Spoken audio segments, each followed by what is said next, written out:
A very good morning, friends. So I hope you made a revision of what we had covered in the yesterday's class with you.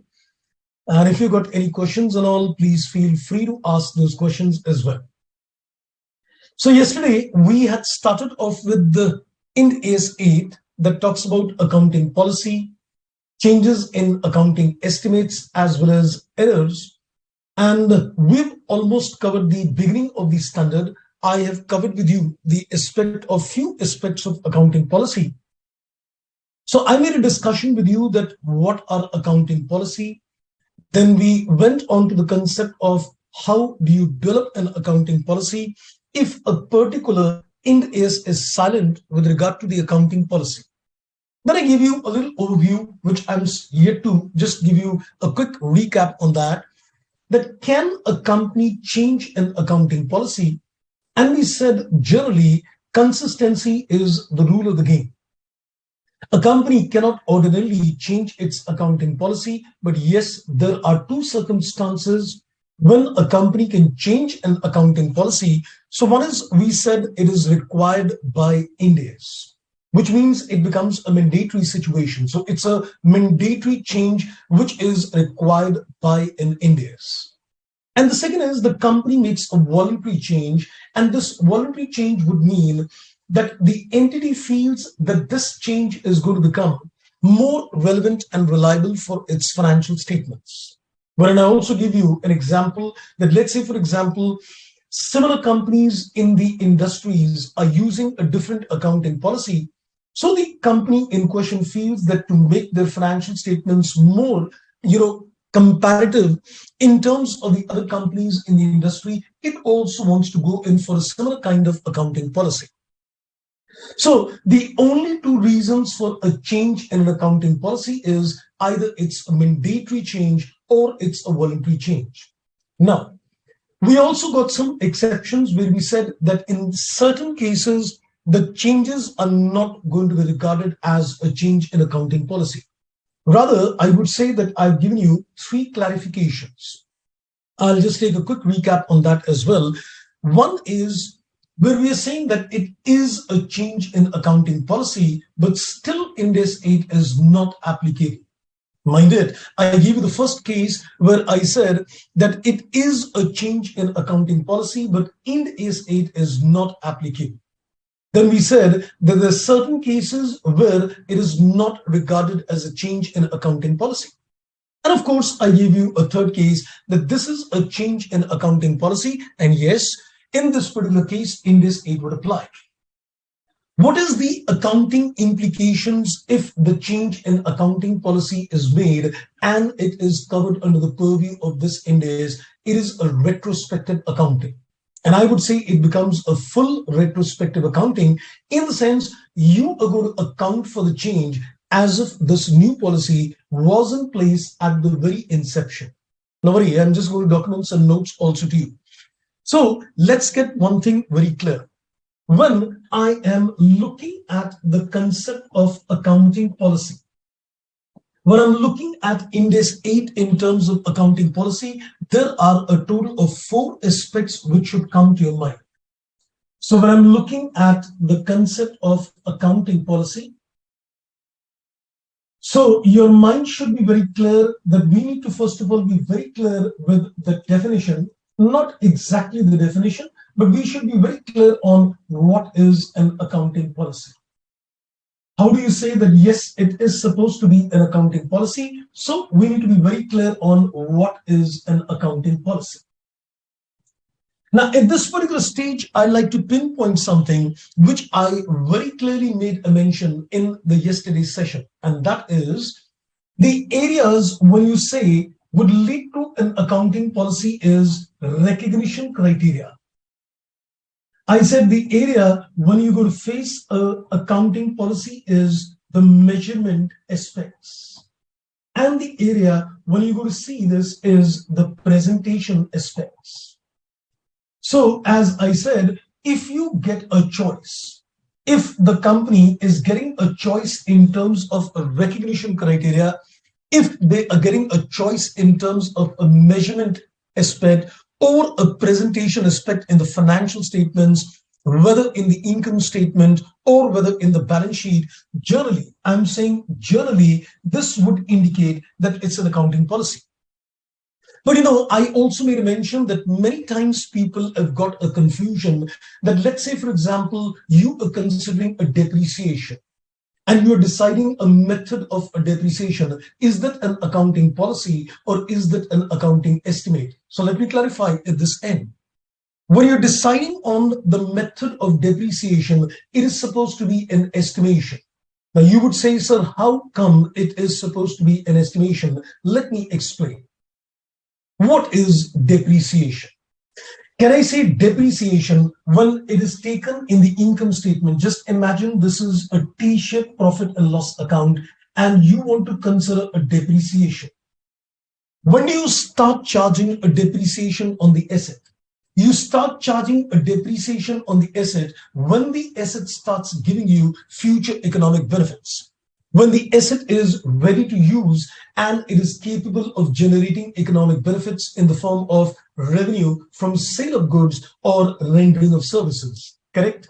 So that means that you are getting a future economic benefits in the form of sale of goods or rendering of services, and then to match up the cost. And then to match up the cost and the revenue principle, because depreciation is taken because of the application of the accrual concept. That you are saying on one hand, you've got a revenue, and the other hand, you must accrue the expense so that you match the revenue and expense. So you can say charging a depreciation is based on the concept of matching the revenue and the cost principle. Now, when you are considering a depreciation against the economic benefit, now mind it very carefully, what the entity is supposed to do. It is supposed to evaluate what is the expected pattern of economic benefit. The entity is supposed to make an assessment of what is the pattern in which economic benefits will flow. If they feel that these economic benefits are going to come, let us say constant, you're going to get a constant economic benefits in the future year, then the depreciation should be taken on a straight line method. So that means the depreciation is based on an estimation. Mind the words carefully. The depreciation is based on, you can say, the estimation of the pattern in which economic benefits would arise. If the entity knows that the economic benefits are going to arise in a constant manner, then depreciation against that economic benefits should also be taken in a constant manner, which means a straight line method makes sense. So a choice of a depreciation method is not a policy. A choice of a depreciation method is based on the pattern in which the economic benefits would arise. On the other hand, let's say, for example, if these economic benefits are going to decline over a period of time, we know that the use of the asset is going to give me economic benefits, but I feel that the economic benefits are going to diminish over a period of time. That means in this particular case, what makes sense that when you consider a depreciation against these economic benefits, you should use a written down value or what we call a reducing balance method of taking a depreciation. I hope I'm very clear on the concept, because there is a lot of confusion people have got that, when you consider a depreciation on the asset, they tell me, sir, that's again a choice. So let me clarify one thing. The presence of a choice does not mean necessarily that it is an accounting policy. You need to evaluate the inputs as well. So as we said, that there is a choice in terms of taking a depreciation, but that is dependent upon the estimation of how the economic benefits would arise. An entity would take an estimation of the pattern of economic benefits, and if the economic benefits are going to be constant, depreciation straight line. If the economic benefits are going to diminish over a period of time, then diminishing balance method makes sense. That is one caution which is important. So every time you've got a choice, please don't confuse this with the aspect that this choice is representing an accounting policy. Second clarification. Accounting policy does not necessarily mean that it's always a choice. Like, for example, I gave you an input on the valuation of inventory. And we said the valuation of inventory is based on cost or NRV, whichever is less. It's not a matter of choice that you're going to measure the inventory at cost or NRV. It has to be whichever is less. It is a specific accounting principle, but still it is an accounting policy. So, moral of the story in this particular case. When you're looking at the concept of accounting policy, I would say just keep 2-3 parameters in mind. One of the parameters is that generally, when you face choices, and these choices are typically in 3 areas, whether to recognize the item or not, whether to recognize this as an asset, liability, income, or expense or not. You're getting a choice in terms of recognizing it or not recognizing it. Maybe capitalizing the expenditure and spreading it in the form of a depreciation. Or maybe just directly considering it as a revenue expenditure in the income statement to recognize or not to recognize. You get a choice, it becomes an accounting policy. Second is when you're getting a choice in terms of measurement. Do we measure the asset at a cost or do we measure it at a fair value? You get a measurement choice. And when you get a choice in terms of presentation, do we present it as a gross figure in the balance sheet or do we present it as a net figure in the balance sheet and even a presentation in the income statement? So generally, I'm again focusing on the word generally, when you face choices in the recognition criteria, in the measurement aspects and in the presentation aspects, it is indicative that there is a possibility it's an accounting policy. But I gave you an exception. That when there is a choice in a depreciation method, it is an estimation because this depends upon the pattern in which the economic benefits are expected to arrive to the entity. And then the second important aspect on the accounting policy you need to keep that every time it's not necessarily a choice. When I gave you the measurement principle of inventory, that it is measured at cost, NRV, whichever is less. It's a specific accounting principle, then also it's an accounting policy. I hope I'm pretty much clear on this aspect. Then after the understanding of the definition part, I took you to the concept of, if you want to develop an accounting policy, what do? We're just taking a quick recap of our discussion yesterday so that, I can take the things further with you. So when I am looking at developing an accounting policy, I first of all very clearly said, if a particular transaction occurs and there is a standard which is, explicitly available. So you know that we are dealing with inventories. We know that there is Ind AS 2. We know that we're dealing with property, plant, equipment. So there is Ind AS 16. So there is a specific standard addressing the accounting for the transaction or accounting for that event. It is only if a particular standard is silent on the issue, the transaction has occurred and there is no guidance given in the other standard, then there is a need to develop an accounting policy under this Ind AS. As I said, from the examination perspective, we may not get a question on this because it can be very subjective indeed. But for your understanding, I said, when you develop an accounting policy, it has to be relevant and reliable. I call it as RR. So you need to ensure that the accounting policy which you're going to develop is going to be relevant and reliable. And for this particular purpose, I give you certain sources. And I said there are certain mandatory sources.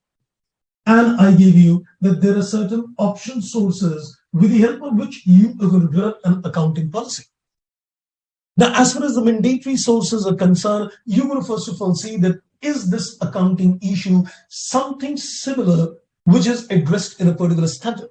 So if this is similar to something which is already given in a particular standard, I could use that as a guidance. If not, I would go to the framework. So mandatory is in terms of similar issue in another standard. Mandatory would be in terms of looking at the framework. And then I said in terms of optional. You need to follow a sequence in terms of option sources. You look at the pronouncements by the International Accounting Standard Board. You need to look at any pronouncements by similar accounting standard bodies, provided their framework is similar to ours. And it could be a case of FASB, Financial Accounting Standard Board, which creates US GAAP. Then it could be accounting literature, for example, the education material. And then finally, we could draw references to industry practices. That was the second area of discussion. And then I went ahead and we were discussing that can we change an accounting policy or not? And we said consistency is the rule of the game. Consistency is the rule of the game. That means once an entity chooses an accounting policy, ordinarily it is not expected to change the policy, but you can change. But you can change. And I said that you can change a policy, but there are only two reasons when you can change. Either it's a mandatory change, because it is required by Ind AS. There is an amendment which takes place in a particular Indian accounting standard, and due to which we are mandated to make a change in the policy. Or we can say it's a voluntary change where the entity feels that yes, I want to make a change to make my financial statements more R&R relevant and reliable in nature. So I think let's take a quick look at the changes which are change in policy. Changes which are change in policy and Ind AS applies, changes which are change in policy and Ind AS 8 does not apply, and changes which are not considered to be changes. I said three things. I said changes which are changes in policy addressed by Ind AS 8. I said changes which are changes but they are not addressed, they are addressed by Ind AS 8, and changes which are not considered to be a change. So I quickly gave you some inputs in the previous class, but let me just quickly run through that. And then we are going to go to the fourth aspect of accounting policy. I'm going to give you the inputs on the accounting for the change in policy. We're going to do some practical illustrations with you. And I'm going to give you a three-step model in this case, that when you do an accounting for change in policy, I have created a three-step model out here, which will help you very easily to grasp the concept of how do you do the accounting for a change in policy. Right, so that was a quick recap on things. Let me see if there are any questions coming at this stage. Good morning to all of you once again, and I think Jambi has got a question. The choice between a FIFO method and a weighted average is an accounting policy or an estimate? Well, it's an accounting policy. When you consider the valuation of the inventory at cost or NRV, it's an accounting principle, and the application of that principle in terms of choosing a cost formula is also a part of that larger accounting policy. So the measurement of the inventory at cost or NRV is the larger principle, and the application of the principle in terms of the cost formula, whether we take a FIFO or a weighted average, undoubtedly is also part of the accounting policy. Okay, that's great. Okay, so wonderful indeed. I guess that answers your question. No problem, Namrata. I think that's great. Okay, so let's, I think, take the journey forward now, friends. We're just going to quickly take a recap on the change part with you, and then take the journey forward. Okay, so let me just, I think, concentrate it back on what we just, quickly did it in the previous class. So I'm going to spend some time today on Ind AS 8 with you, and then we're going to go to Ind AS 7. I know the agenda for the day is Ind AS 7, but I had some pending issues on Ind AS 8, because Ind AS 7 is pretty easy. You've done that in the intermediate level also. There's not much difference in terms of AS 3 or in terms of Ind AS 7. So we're going to come to Ind AS 7 after we're done with Ind AS 8. So and we're definitely going to finish with Ind AS 7 also for the day. No worries on that. Okay. So let me, I think, first of all, come to the aspect of change in accounting policy. We're coming to the change in accounting policy, and let's, I think, take a quick recap on three situations. I'm going to make a wonderful chart and give you a clarity in terms of three situations, as I said. Okay, let's consider situation number one. Let's consider a time scale, and this is, let's say, year one, and let's say this is year two. We made a purchase of a property, plant, equipment, and it was initially recognized at cost. We made a purchase of a property, plant, equipment at the beginning of year one, and it has to be recognized at cost. Now, at the first year end, I decided that I am going to use a revaluation model, and I decided that I want to go for a fair valuation. That means it's a change in the measurement base. When it is a change in the measurement base, the question arises that is it a change in accounting policy? The question rises that is it a change in accounting policy? And the answer undoubtedly is a yes. Since you are making a change in the measurement base from a cost model to a fair valuation or revaluation model, undoubtedly it is a case of change because the measurement base has undergone a change. Now the question arises that is Ind AS 8 applicable? So now the question is that is Ind AS 8 applicable? I think I answered that question in the yesterday's class, but let me ask you this question. So at the end of the first year, I gave you last class that pehli bar, in the end of the first year, when you decided to change the measurement base, do you think this is to be accounted using Ind AS 8 or not? Your inputs on that. The company did this change at the end of the first year of acquisition itself, at the end of first year of acquisition itself. So are we going to cover the accounting in terms of Ind AS 8? Let's get your inputs on that. So we covered this yesterday as well, and I guess we got the answers very correct. That's right, it will not apply. And that's right, the first year application, it's not going to apply. Wonderful indeed. Okay, so that's pretty well said. Ind AS 8 is not applicable. In this particular case, it's a change for the first time. So you would apply Ind AS 16 itself. So what is the difference? If you are saying that in this particular case, Ind AS 16 itself would apply, it is supposed to be a prospective accounting.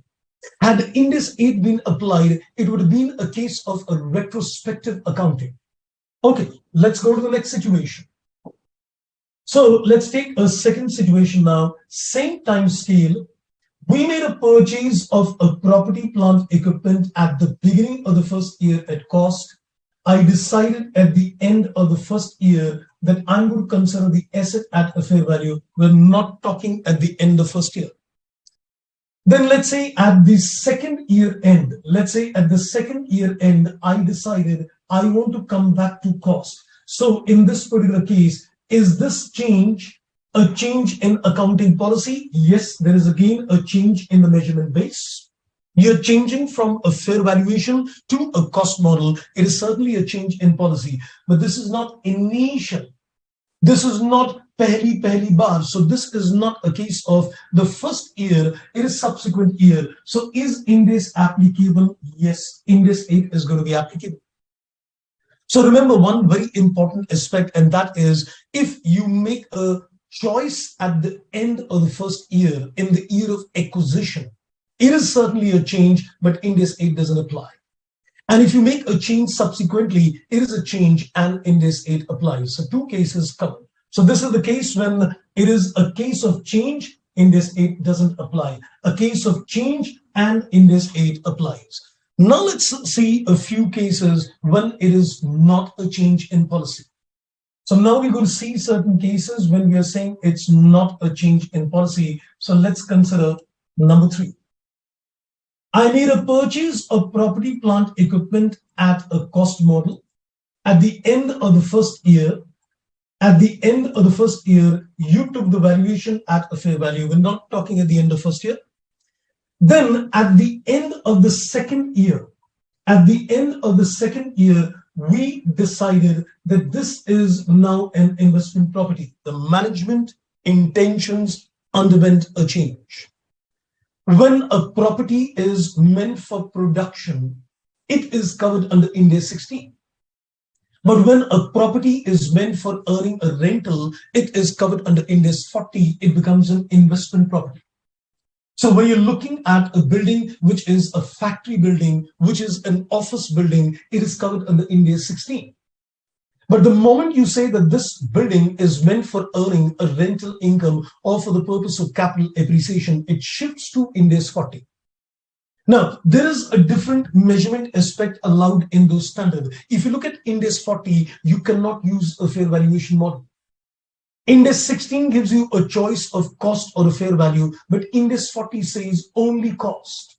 So in this particular case, when you say that the management intention is to earn a rental, you shift to Ind AS 40 and you have to mandatorily take it at a cost model. You cannot continue a fair valuation model.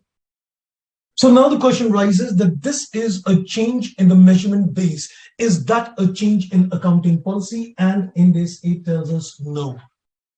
It says no, it's not a change in accounting policy. The reason it gives is there is a difference in substance. The reason which is given why it's not a change is, the reason in this case is that there is a difference in substance. The substance has changed. The substance has changed. Now you would say, what do you mean by that? The substance has undergone a change. The substance has undergone a change because now the earlier objective of the management was to use it in production or for administration purposes. Now the intention of the management is undergone a change. So till the point of time, you were within a particular standard. Look at the first two cases. Till the time you were within a particular standard, you were within Ind AS 16, it was certainly a change in policy. So when you were making a change in the measurement base, but you were still within Ind AS 16, it was a change. But it depends that whether you get covered under Ind AS 8 or not. But the moment you switch over from one standard to another standard, it is a complete difference in substance of the transaction. The intentions of the management undergoes a change. Therefore, it's not considered as a change in policy. This is one exception given in Ind AS 8, that this is not a change. One similar kind of questions also came in the RTP. So there was a question quite recently in one of the revisionary test papers. I think it's there in the study material as well. And they have given us a good explanation, so you can read that explanation as well, that this is not a change in policy. Now, let's see the next one. Now, we're not talking of the same example now, we're talking something different. Now, if you're aware, you must have done something on even accounting standard 2 regarding the concept of byproducts. Indian accounting standard 2 as well as accounting standard 2 addresses the accounting treatment for a byproduct. How do you treat a byproduct in terms of accounting? Now, let's say the company had a byproduct. The company had a byproduct earlier as well, but earlier the amount of the byproduct was immaterial. And now the amount of the byproduct has become material. So we had a byproduct earlier as well, but the amount of the byproduct was immaterial earlier, and now the amount of byproduct has become material in nature. So what does the standard tell me? Since it was immaterial, we did not have any detailed policy on that. We never created a policy on that. But now, since the amount has become material, it is pertinent to address the accounting issue. It is again not a change in accounting policy. Reason why is it not a change in policy? Because basically you're creating a new policy. When I say it's a change, it means that you already had something and you want to change it from the existing to the new one. So in this particular case, we can say it's not a change because it is technically a case of a new policy.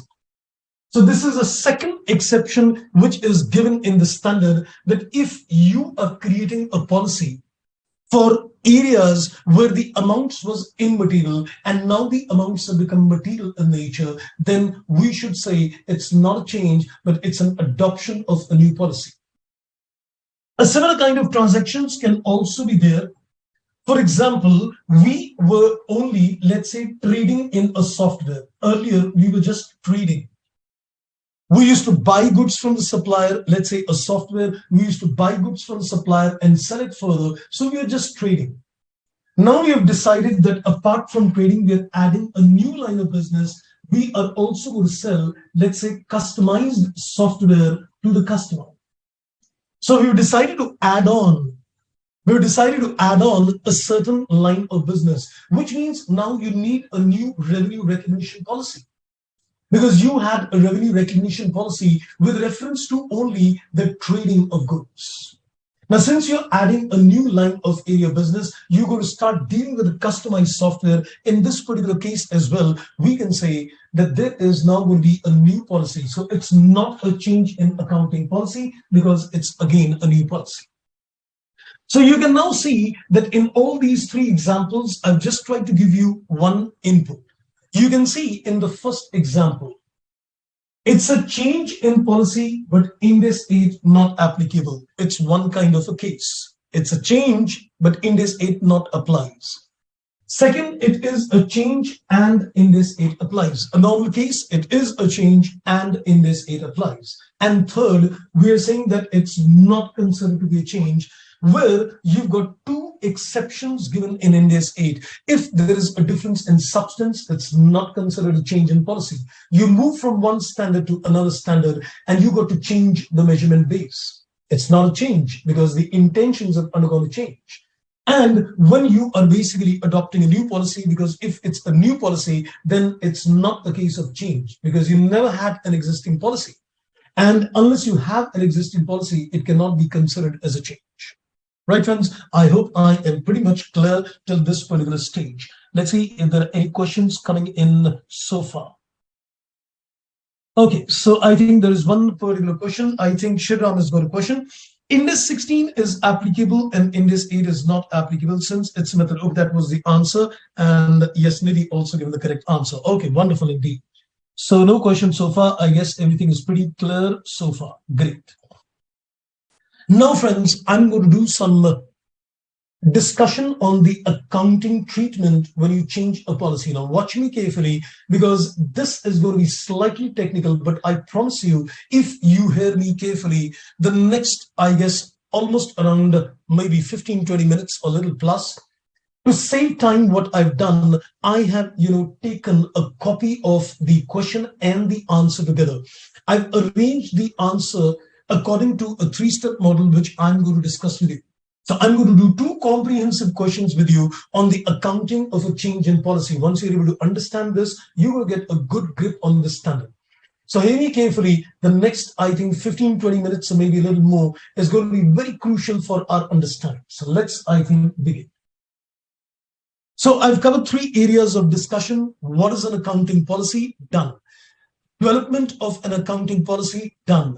Change in accounting policy? Done. Now we are looking at the fourth area, and that is when you do the change, what is the accounting treatment for the change?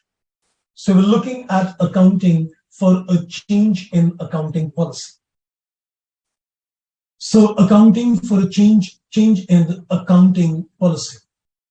Now, as I said, I'm going to develop a three-step model, a simple three-step model. You're going to tell me, so in this 10, you've got a three-step model, and even in this 8, you've got a three-step model to make life simple. This three-step model is not what is, the standard states. I've created it only for the convenience of understanding, so that in the examination, you very carefully know how you need to apply this. Now, watch me carefully. When you see that there is a change in accounting policy, I'm going to apply a three-step model in this case. I'm going to apply a three-step model in this particular case. I would say at the first instance, you need to decide two things. You need to decide in step number one, two things. You need to decide number one, I'll put it as A, that is this a mandatory change? Or is this something which is a voluntary change? You need to decide at the first instance that it is mandatory or is it voluntary. I think it will be a good exercise that after reading the question, you tell the examiner very carefully that this is a part of the mandatory change because it is required by Ind AS, or it's a voluntary change because the financial statements will become more relevant and reliable in nature. So if you can identify that, I think it's a good thing. You should. So you should first of all identify it's a mandatory or a voluntary change. That's A, step number 1A. Then you go to the step number B. As I've already said very clearly that every time you change the accounting policy, it has to be a retrospective accounting, which means you are going to make a change in the policy as if it was in existence from the very inception. So we can technically say that you need to apply what we call a full retrospective. You need to apply a full retrospective accounting. That means we need to apply this accounting as if it was in existence at the very beginning. Now, sometimes the standard says that it is not practicable to go in for a full retrospective changes. So in those particular cases, maybe we'll have to do a partial retrospective, or what we say a prospective accounting. So there could be reasons where full retrospective accounting cannot be applied. So it becomes impracticable to apply. It becomes impracticable to apply a retrospective accounting. So you need to carefully make your analysis in the question and take a decision that is it possible to go in for a full retrospective accounting or not. If you reach a conclusion that it is not practicable to apply a full retrospective accounting, the standard tells you that it could be a modified retrospective accounting, or what we say a prospective accounting, which means impracticability could lead to two kinds of accounting. Either it could be a modified retrospective accounting, or it could lead to a prospective accounting. Or it could lead to a prospective accounting. We'll see that in a practical illustration. Though if you look at the questions which are there in the study material, or which have come in the examinations, or there in the RTPs or the mock test papers, we can very clearly see that the examiner is concentrating typically, you can say, on two areas. One is either they give you a question on full retrospective accounting, or they give you a question on prospective accounting. If you ask me, ideally speaking, there will be three kind of questions. One is where you can do a full retrospective accounting. Second, where you can do only retrospective accounting from a certain year. So it is called a modified retrospective accounting. And the third area where you cannot do a change except from the current year onwards. You can only make a change from the current year onwards. That's a prospective accounting. Because the standard elaborates on the concept that sometimes it might be impracticable for the company due to various reasons, whatever. And those reasons, of course, will be given in the question. So you do not worry. The question is going to tell you very clearly that it is impracticable to do a full retrospective accounting. I guess I'm clear with the step one. So you got to do two exercises in the step number one. At the first instance, you take a decision, is it mandatory or is it a voluntary change? One. Second, you need to take a decision, is it a full retrospective accounting? And if it is impracticable to do a full retrospective accounting, am I supposed to do a modified retrospective, or am I supposed to do, you can say, a prospective accounting? Great. Now, let's go to the step number two. Now, in terms of the step number two, let's consider that you've decided to do a full retrospective accounting. Let's consider that you've decided to do a full retrospective accounting. I'll come to the fact when there is impracticability. Now, if you've decided to do a full retrospective accounting, there are a total of three aspects you need to take care in step number two. Go step by step. Trust me, you'll never ever go wrong. I'll walk through a practical illustration as well. You'll get a fundamental clarity on how you need to crack the question.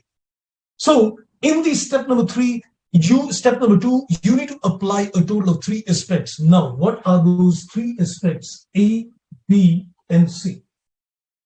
Since we are making a mention that it is a full retrospective accounting, what is important in this case is, number one, you need to basically restate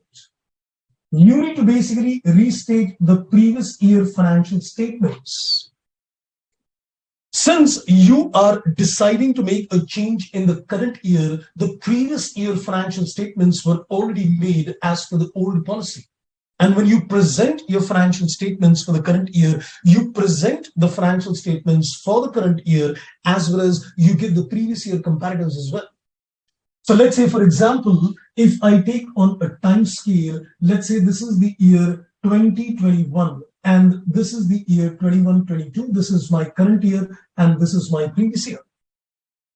So when you're going to present the financial statements for the current year 21-22, you also need to give a comparative financial statements.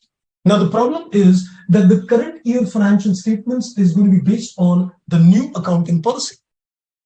But the previous year financial statements were made on the basis of old accounting policies. So the standard says restate them.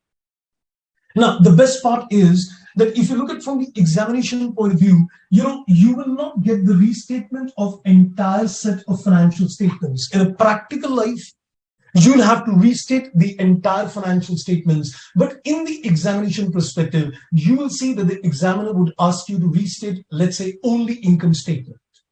Now, in the solution, you're going to see a restatement of the previous year income statement. So don't get the conclusion that we just need to restate a income statement. No, we need to restate the entire financial statements, your balance sheet, your income statement, and including the SOP. But from the examination point of view, you'll see that we're going to restate typically the income statement. So restatement of the previous year financial statements, one. Second, the second thing is what we call a third balance sheet. I guess you might be aware of the concept of a third balance sheet, which you might have understood in terms of Ind AS 1. I guess the lectures when you saw on terms of Ind AS 1, you might recall there is a concept of what we call para number 40A. Need not remember that para number 40A of Ind AS 1. So para number 40A of Ind AS 1 focuses on the concept of a third balance sheet. Are you aware of this para number 40A? I guess otherwise I'll just give you a quick brief on this. So are you aware of the elements of this? Okay, I think Shriram has got a question. So if inventory valuation change from FIFA to weighted average, is it a change in policy? Yes, I think somebody asked this earlier as well. And I clearly said yes, that when you change your inventory formula cost to a FIFA to weighted average, it's a part of the larger policy. Okay, I think Namrata tells me as on the opening date of the comparative year. Yes, wonderful indeed. That's correct. Okay. So let me still, quickly give you some parameters because I have inserted two very interesting questions on the third balance sheet date as well. Now, you want me to discuss the inputs right away, or we can talk of the third balance sheet later? I think we should talk of it right now. So I think even if you know this, I think I'd just like to still pinpoint something at this stage, least we have any kind of troubles later. So I think let me just give you some inputs on the third balance sheet aspect as well. Now, hear me carefully. The concept of a third balance sheet means that if I take the same example, I am required to make this third balance sheet at the beginning of the previous year, that is 1st April 20. Ind AS 1 requires that if you make a change in accounting policy retrospectively, if you do a correction of errors retrospectively, if there is a reclassification of items in the balance sheet, mind you, Ind AS 1 says that the third balance sheet concept arises if there is a retrospective change in a policy, if there is a retrospective correction of an error, if there is a reclassification of an item. I call this as RRR. I call it as RRR, not that movie RRR, but just for your understanding, retrospective application of accounting policy, R. Retrospective, you can say correction of an error, R, or it is reclassification of an item. So you need to see, number one, is it a case of retrospective application of an accounting policy? Is it a case of retrospective correction of an error, restatement of an error, or is it a reclassification of items? Number one. And number two, does this RRR, a rectification, a retrospective application, correction, or reclassification, does it have a material effect? Does it have a material effect? It's important. Unless it has got a material effect, I'm not going to make a third balance sheet either. And number three, I'm putting a very clear cut 1 + 2 + 3, and there's a third aspect as well. This retrospective application of policy, this retrospective correction of errors or reclassification of the items should impact balance sheet, should impact the balance sheet item. Should impact the balance sheet item.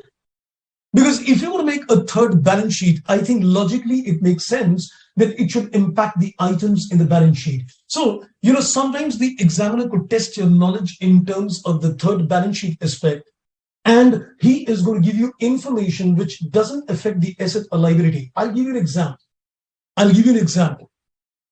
For example, For example, a company made a mistake classifying a particular expense as another expense. So it was supposed to be put under one particular code. Let's say it was supposed to be recorded as a finance charge. It was supposed to be recorded as a finance charge in the income statement. And by mistake, it recorded it in another code. Let's say it was recorded as a part of the administration cost, for example. So they put the expenditure in a wrong code. Do you think the third balance sheet aspect would arise? No.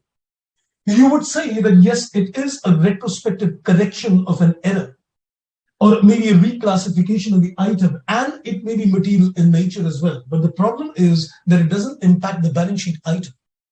So when you trigger the need of a third balance sheet, very carefully have a look at the three aspects. That is it a retrospective change in a policy? Is it a retrospective correction of an error, or is it a reclassification of an item? And then does it have got a material effect on the financial statements? And it should impact the balance sheet item. Then a third balance sheet will be made. Now, if you could look at the questions which are there on Ind AS 8, you'll hardly see the presence of this third balance sheet in the answers. But it's a good practice. You could, even if the data for making the third balance sheet is not given, tell the examiner that, because of the retrospective change, the third balance sheet is getting triggered. Tell him, at least, it sends a correct signal that you are conceptually clear on the agenda. Okay, so this is restatement of the previous year. Then there is a need for a third balance sheet. So I would say third balance sheet, if any. It's not necessary that every time there will be a third balance sheet. And then we can say there are certain disclosures which are required. There are certain disclosures which are required as per Ind AS 8. Now, in the examination, generally people may not have enough time, and you start making disclosures with reference to that. So I think you can just make a mention to the examiner on this area that, there are going to be, disclosures which needs to be given in the notes to accounts. Now, another important aspect what you need to keep in mind on this part is that when you restate the previous year financial statements, remember, you should also restate the SOKI. You should also restate the statement of changes in equity. There is a need to restate, you can say, the opening balance of the previous year in my example, 1st April 20. And also I show him the extract of the SOKI. So could you just give a summary once again in terms of, when you do a full retrospective, what are the three different aspects? The example which I'm going to take you is going to make things even more clear. So when you decide in step number 1, it's mandatory or voluntary, and you decide that can I do a full retrospective accounting or not, then you go to the step number 2. We are focusing that a full retrospective accounting can be done. If a full retrospective accounting can be done, then in step number 2, you got to go for 3 aspects. Restatement of the previous year financial statements, including the extract of SOKI, because I need to restate the opening balance at the beginning of the previous year. If you make a change in 21-22, the beginning of the previous year is 1st April 20. So I need to show to the examiner that how the restatement of the opening balance of SOKI will take place. So I'm going to show him the extract of the SOKI, just the retained earnings column. And then I'll make a mention that whether a third balance sheet gets triggered, and this is only if the 3 parameters are met, then in that case, a third balance sheet would trigger, and there is a need to give disclosures in the notes to accounts. Now, before we go further, now let's consider the other case. Now I am considering the other case, and that is a case where you say that if it is impracticable, then there is no need of applying the step number 2. I would say you go to the step number 3. So in this particular case, I would say you go to the step number 3 itself. So which means that in this particular case, if you say that it is a case where it is impracticable to do a retrospective accounting, you directly go to the step number 3, don't go to the step number 2. Now what you're going to do in the step number 3 is simple. You need to first of all do one thing. You need to make a note. Rather, I think, let me put it, you need to give a reason. You need to give a reason to the examiner. You need to tell him why a retrospective application is not possible, given the reason for the impracticability. You're going to first of all create a note and give him the reason for the impracticability. And then after this, once you give the reason, you need to give the impact. You need to give the impact on the current year financial statements. You need to tell him that since I am not making any change retrospectively, what is the impact on the current year financial statements? So you're going to tell him the impact on the current year financial statements in terms of P&L and in terms of balance sheet items both. And remember, you got to do two things in that case. You need to first of all give a reason to the examiner, tell him the reason why it is impracticable that we cannot do a retrospective application. And then you need to make a chart and tell the examiner that on the current year, what is the impact on the P&L items, what is the impact on the balance sheet item. So, moral of the story, you are now going to look at two questions with me on the concept of accounting for a change in policy. The two questions with you. Let me see if this is pretty clear, friends, to all of you. I guess, are we conceptually clear with the understanding so far? So far, so good. I guess you've been able to catch up with the concept. I guess, okay, that question sets answer is done. Okay, wonderful. So I think let's take it further. So I am now going to the next input with you. Let's take a quick recap first of all. So when you see a change in policy, you need to take a decision. It is mandatory or voluntary as a part of step 1A. And can I make a full retrospective change or not? So just an assessment. It is just an assessment, not an accounting treatment. You just need to make two assessments, mandatory or voluntary, full retrospective or not possible. If it is full retrospective, go to step 2. If it is impracticable, go to step 3. In step number 2, 3 aspects: restatement of the previous year financials with an extract of SOKI. Third, balance sheet applicable, then tell the examiner, and then there are certain disclosures in the notes to accounts which are required. And then we come to the aspect in step number 3, and that is simply two. One, give the reason, and the second, impact on the current year financials in terms of P&L and the balance sheet item. Okay, so I think let's begin the journey, friends, with you. Okay, I think Purnima tells me, so your video is getting stuck and I can only hear you. Wanted if anybody else is facing this problem. It could be maybe due to your, I think, internet connection. Maybe sometimes unstable connection could lead to problems. It may not be, I think, at our end, I guess. Okay, now let me take you, friends, to a question with you. And we're going to see a wonderful question now. And I've already given the answer. And so that you can easily appreciate the things out here. So let's, I think, discuss this with you. This is one of the questions which is there in the revisionary test papers. And I'm just going to make a run through with you on this aspect so that we can understand and appreciate this very well. Okay. So let me just read this. I'm going to make a run through and elaborate the answer for you. So I'm going to do two questions with you. One, where there is a full retrospective accounting. Second, where there is no full retrospective accounting. Okay, so let me just read what is stated.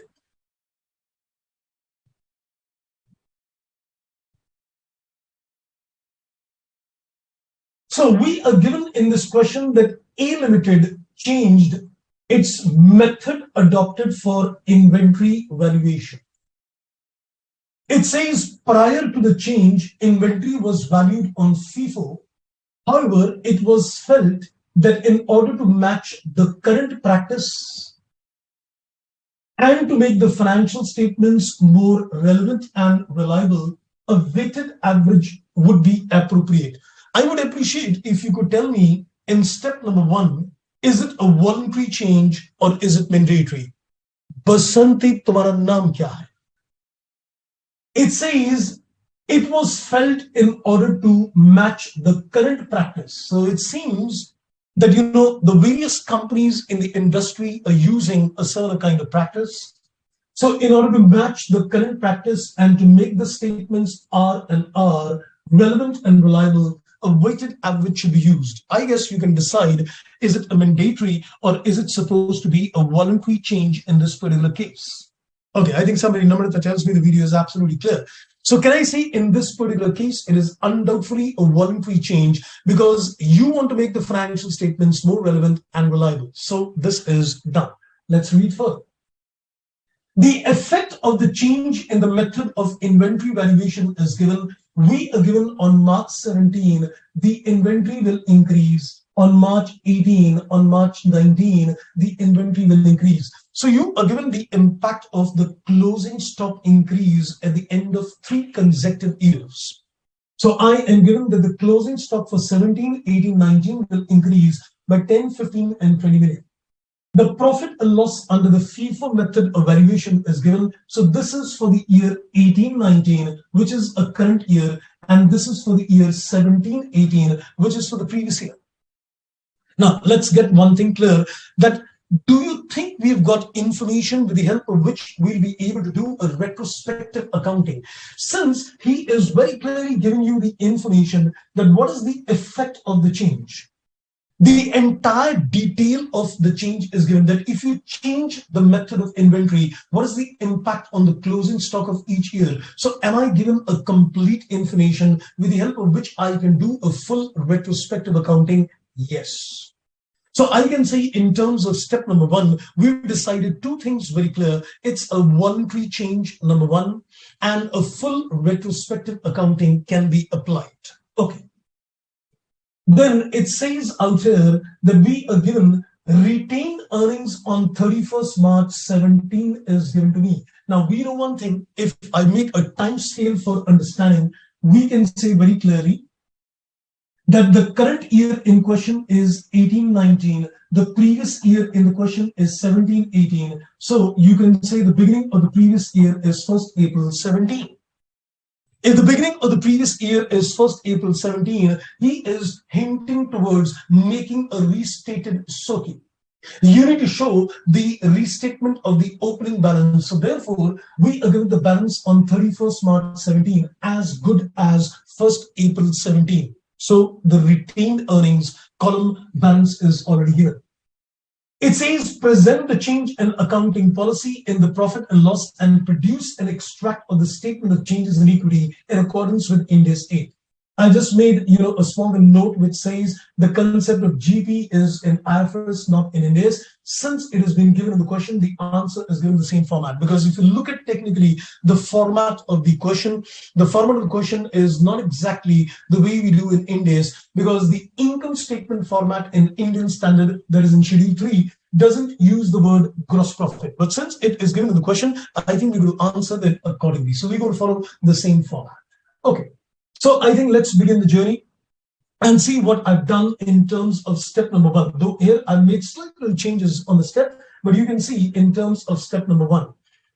Changes in accounting policy to make the financial statements more relevant and reliable. It is stated in the question. It was felt in order to match the current practice and to make the financial statements more relevant and reliable. It's a voluntary change to be accounted retrospectively. So full retrospective accounting is possible. So basically I mentioned it as step 1 and 2, but you can take it as step 1A and step 1B. So very carefully, what do you tell the examiner to begin with? You tell the examiner in terms of step number 1A that it is supposed to be a voluntary change, and you elaborate him that why is it a voluntary change? What are the facts which are given in the question which tells me that it's a voluntary change? And then you go to the next one and you tell him that a full retrospective accounting can take place.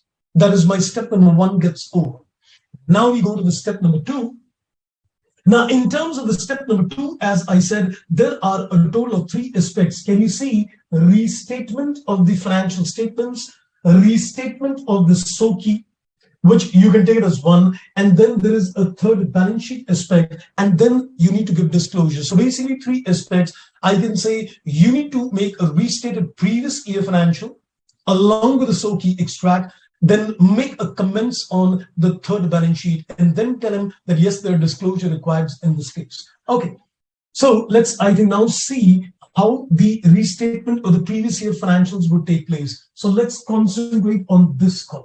Let's concentrate on this column. So we are looking in terms of, restating the previous year financials.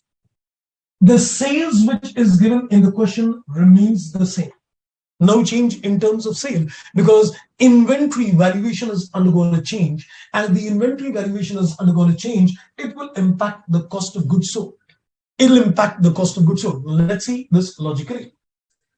We know that the stock on 31st March 17, which is as good as the opening stock, increases by 10 million and the closing stock increases by 15 million. Your opening stock increases by 10 million and the closing stock increases by 15 million. We know one thing, that when you calculate the cost of goods sold, it is supposed to be opening stock plus the purchases minus the closing stock. So let's understand the impact of the inventory change in terms of cost of goods sold. If your opening stock increases, the cost of goods sold will increase.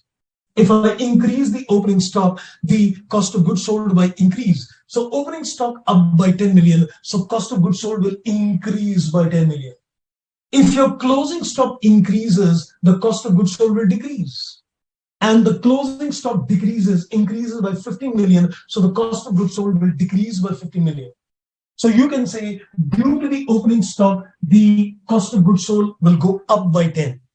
Due to the closing stock, the cost of goods sold will go down by 15. So overall, your cost of goods sold goes down by 5 million.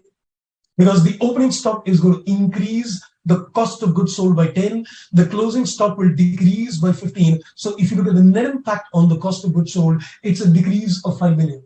So 164, which is the cost of goods sold, becomes 159. So you're taking the cost of goods sold to be 159 and you get a new gross profit. And then the expenses which are given remains the same. So restatement of the previous year financial statement is done.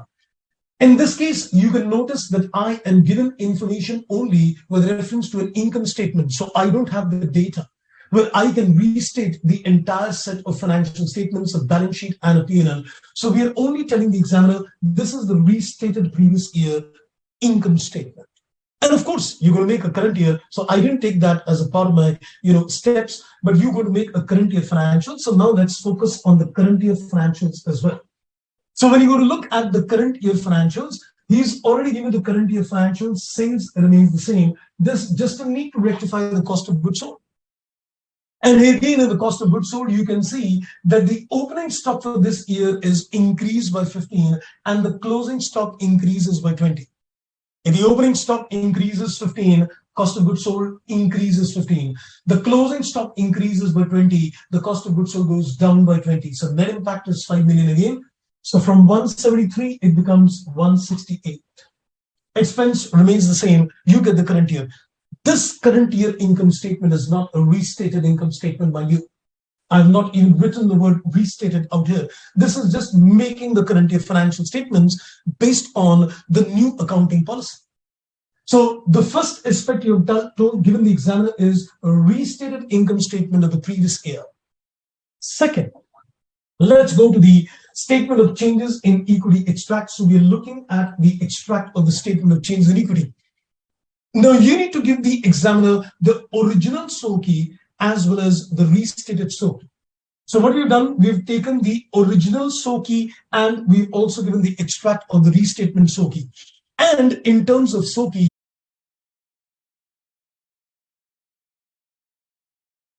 okay, Namrata is telling me to, could you please just zoom that notes a little further? I'll just do that.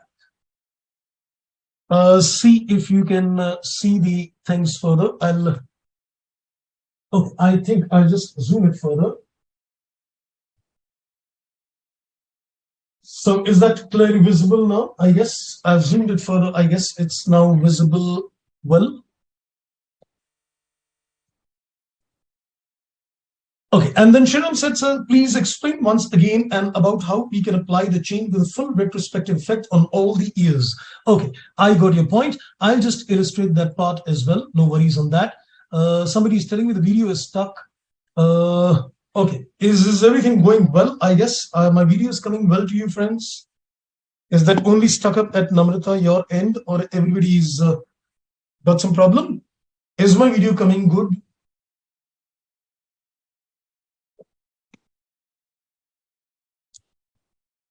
Can you just send me a message? I think anybody can send me a message. Is everything going good? I guess.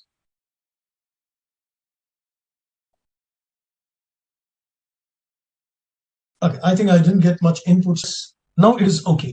What you said, I got your question, but I just clarify that. So let me just come back on the agenda. So I was explaining the concept of the restatement. Give the examiner a retained earnings column. That's it. So you give him the original column based on the data which is already given in the question. Now, what I need to do in this particular case, I just need to make a fresh column now. So you take this 423 and now you need to restate the figure of 423. We know that the stock on 31st March 17, and given that the stock on 31st March 17 increased by 10 million. So what is that stock? This is a closing stock. So the closing stock on 31st March 17 went up. If the closing stock goes up, the profits will increase. So what we've done, we've just added the 10, the increase in the closing stock on 31st March 17, and we've taken a restated balance. You can see that we've taken the 1st April balance, take the change in the closing inventory, and you get a restated balance. Thereafter, you just add the restated income statement of the previous year, and you add the amount of profits for the current year, you get the restated SOKI. So I'll just make a run through with that quickly on that. Then the third aspect is you need to tell the examiner about a third balance sheet. Am I given any information on the third balance sheet in this case? No, I'm not given any information. So I will only tell the examiner that yes, in this case, it is a retro. Yes, that is RRR. Is it got a material impact? Yes, 10 million. I think it's a good amount. It's material. And in this particular case, is it impacting the balance sheet item? It is impacting stock. And that's a balance sheet item. So a third balance sheet will get triggered. So you just going to tell the examiner that yes, a third balance sheet will be made. And then you can just make a mention that appropriate disclosures are required. Right? I think let's take a quick run through on this video. Let's take a quick run through with you on this. So let me do one thing. Let me just add the inputs out here. So moral of the story. Now watch me carefully and I'll just answer your question, Shriram, on this. What you said. What you said, in this case, the question was pretty easy, but let me explain after I'm giving the summary that what are we supposed to do if I want to go for a retrospective application. So in this particular question, you can see step number 1, A as well as B. Then you go to the step number 2. And in terms of the step number 2, you've got 3 aspects, 1, 2, and 3. And in terms of step number 3, since it is a case of a full retrospective, I'm not looking at step 3. Now, what do you do in step number 1A? We decided and we tell the examiner that it's a voluntary change. We explain that it is resulting in relevant and reliable information. You need to tell him that it's mandatory or it's voluntary, support your answer. The data was given very clearly in the question and we could support the examiner that we are going to follow a full retrospective accounting. That's it. Step 1 is just an observation on the 2 facts that it is a mandatory or voluntary change and whether we can apply a full retrospective or not. Since the information was very clearly given in the question, beginning from 31st March 17, regarding the inventory valuation impact, a full retrospective was possible. Then what do I need to do? In step number 2, I took the previous year income statement. I took the previous year income statement and I gave a restated previous year income statement, of course, along with the current year. Current year income statement will be made just the ordinary way. So the main focus is that you need to give him a previous year income statement restatement. You rectified the cost of goods sold and you made a restated previous year financial statements. And along with this, you need to give a SOKI extract. You need to give a SOKI extract, just the retained earning columns, that's it. So in the examination perspective, since the complete information of restating financial statements was not given, we gave only one component of the financial statements, a restated income statement. And we gave him only an extract of the changes in equity, telling him that this is how this statement, restatement equity would look like. Then as a part of the second exercise, we need to make him inputs on the third balance sheet, apply the three conditions. Just tell him that it is a case of a retrospective application, material impact, balance sheet impact, and tell him that yes, a third balance sheet would be required. But since we were not given a data, we could not make a third balance sheet. But you need to tell the examiner that yes, a third balance sheet is applicable. It gets triggered. And then you just need to make a mention further that we need to make certain appropriate disclosures in the notes to accounts. I am not getting into what kind of appropriate disclosures are made, because if I start getting into those complications, it will become too complicated. But trust me, if you start looking the practical point of view regarding the disclosures, we need to give disclosures in terms of balance sheet, income statement, as well as EPS impacts. We need to tell the examiner about the impact on that this is the current balance sheet before the change, after the change. This is the previous year balance sheet, which is original and restated. And you need to give a third balance sheet as well. So when it comes to the disclosures, you'll have to give him that this is the current year balance sheet before and after the change. This is the previous year original and restated balance sheet. This is the opening balance sheet, original and restated. Then in the income statement, also current year before and after the change. And then you also tell him that the income statement previous year as well as original and restated. So we're not getting into that kind of disclosures which are given, because that can be a huge exercise. I don't see that can be relevant from the examination perspective. Right? I guess I am pretty much clear on this example, friends. Okay, I guess Navrata tells me an exam can be right step 1 and 2 as you presented. Why not? I think you can definitely make a mention on the step 1 and 2. You see, giving your answer on a step-by-step model doesn't mean that you're violating anything. You're just telling a signal to the examiner in terms of how you're going to present the answer. So you can use these steps and you can say that this is what I'm doing in step 1. This is what I'm doing in step number 2. It's an easy remembrance. Right? I guess everybody comfortably understood the first example of a full retrospective. Can we get your inputs on that?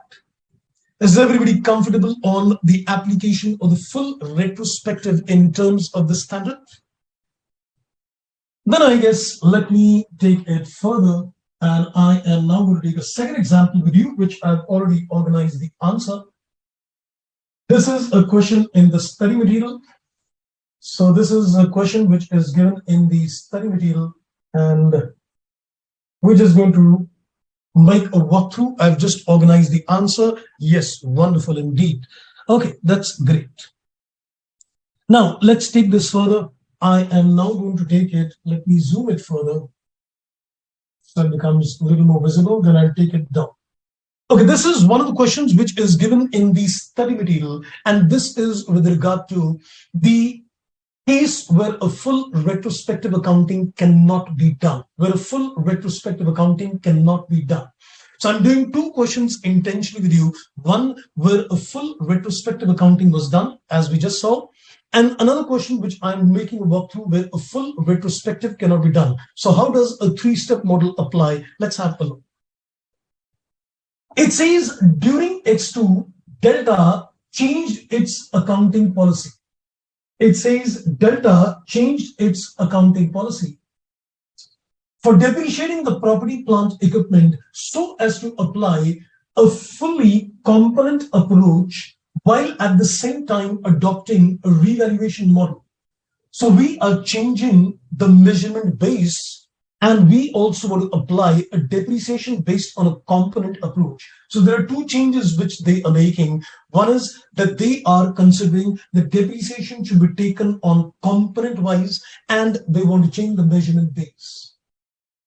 It says in years before X2, Delta's assets record were not sufficiently detailed to apply a component approach fully. I think he's already started making a background in terms of things. He's indicating the helplessness, which he is facing. And you know what I'm trying to say. Take your inputs. Then he says at the end of X1, management commissioned an engineering survey which provided information on the components held and their fair value, useful life, residual value, and depreciable amounts at the beginning of X2. However, the survey did not provide a sufficient basis to reliably estimate the cost of those components that had not been previously accounted for separately, and the existing records before the survey did not permit this information to be reconstructed. I don't think so. I really need to tell you that in this particular case, a full retrospective accounting will be applicable or not. The question is giving you a data and he's giving you all the reasons for the impracticability. I think it's a clear-cut case where you would say that this is a change which is voluntary, first of all, because I am nowhere given that I am making this change on account of any particular Ind AS. So it's a voluntary change in step 1A, and it is a case where there is impracticability. So what I'll do, I'll directly go to the step number 3, and I will give 2 inputs, the reason for the impracticability, and I will give the impact on the current year financials with reference to the balance sheet impact and the P&L impact. Let's see further. It says Delta management considered how to account for each of the 2 aspects of the change. There's a part of the question, but I've just highlighted it so that we can understand better. They determined that it was not practicable to account for the change to a full component approach retrospectively, or to account for the change prospectively from any earlier date. He says that a full retrospective cannot be done, and even a modified retrospective cannot be done. I can't even afford to make a change from a particular year.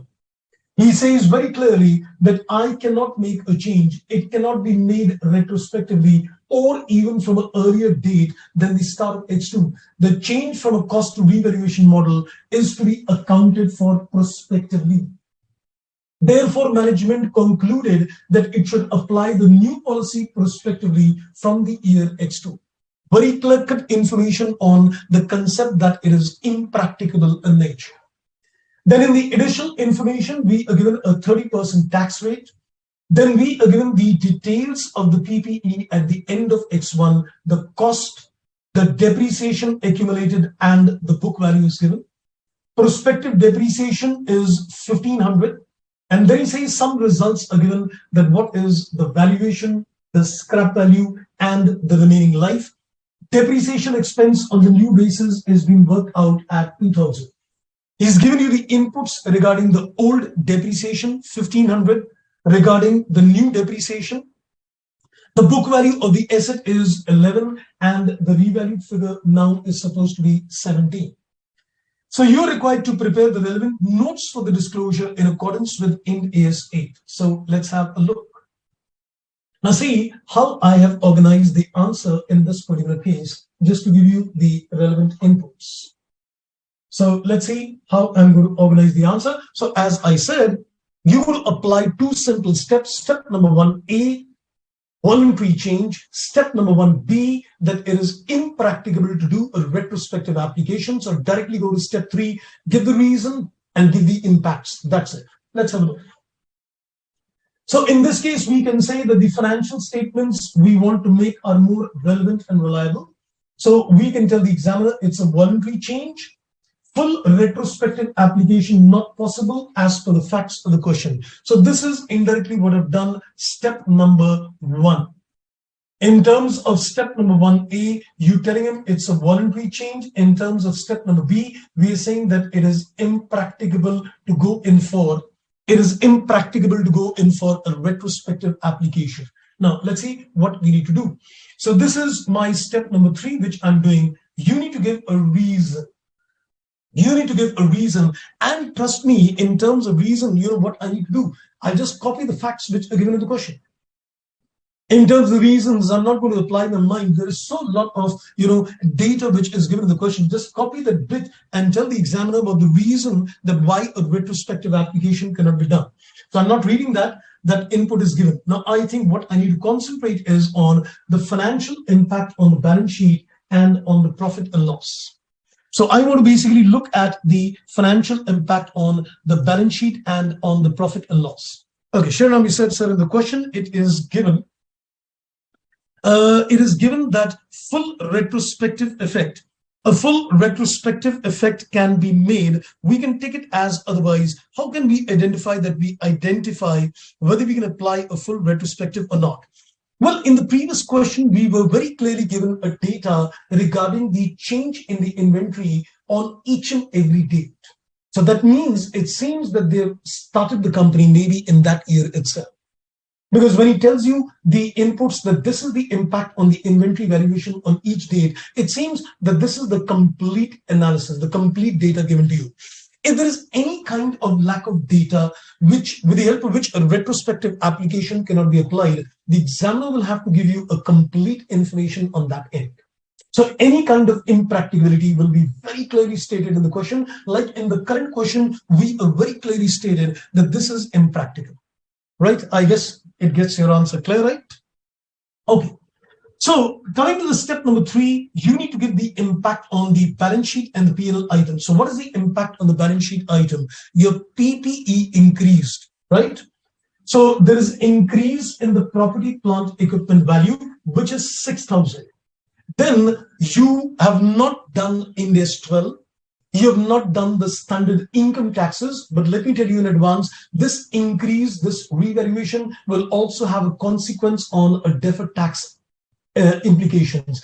Ind AS 12 will get triggered. So we've just created that the income tax, the deferred tax provision will increase, because when there is a revaluation, you will learn it later in Ind AS 12 that it will lead to a deferred tax liability. So since we've got increase in the PPE to the extent of 6,000, that increase of 6,000, 30% tax rate will lead to increase in DTL in the balance sheet as well, which you're going to learn later. And this increase will result in a revaluation surplus 4,200. Now, this will be difficult to explain you without the understanding of Ind AS 12. So I think I'm just going to tell you that in the balance sheet, the value of the asset will change. And due to revaluation, equity, a revaluation surplus will get created. But due to deferred tax implications, you can say the value of the asset goes up, the value of DTL goes up, and the revaluation surplus also goes up. So this is the impact on the balance sheet item. Now, how do you get those figures? That you'll be able to understand only once you get a clear-cut understanding of Ind AS 12. So don't get worried on that part. Once you do Ind AS 12, you get clarified on that. And then finally, if you look at the income statement impacts as well, in this particular case, we can see increase in the depreciation, and this increase in depreciation will reduce the tax expense, because if your depreciation increases, the taxable income goes down, and that will reduce the current tax as well. So the only income statement impact is in terms of increase in depreciation and the reduction in the tax expense. So moral of the story. Now, let me just, I think, quickly give you the inputs at this particular stage. Okay, I think Namrata has got a question. If there is a voluntary change and it is practicable to retrospective restatement, then what do we do? Okay, I think let me now answer Shriram, your question, Namrata, your question as well. How do we do it practically? So let me take a mind map and you get the entire inputs on that. Watch me carefully for the next 5 minutes. I'm looking at the accounting. For a change in accounting policy. So let me give you a little practical inputs as well. How you're going to do, not a very practical oriented, but let's, I think, a little above the examination, but of course, keeping the examination perspective into account. Now, watch this carefully.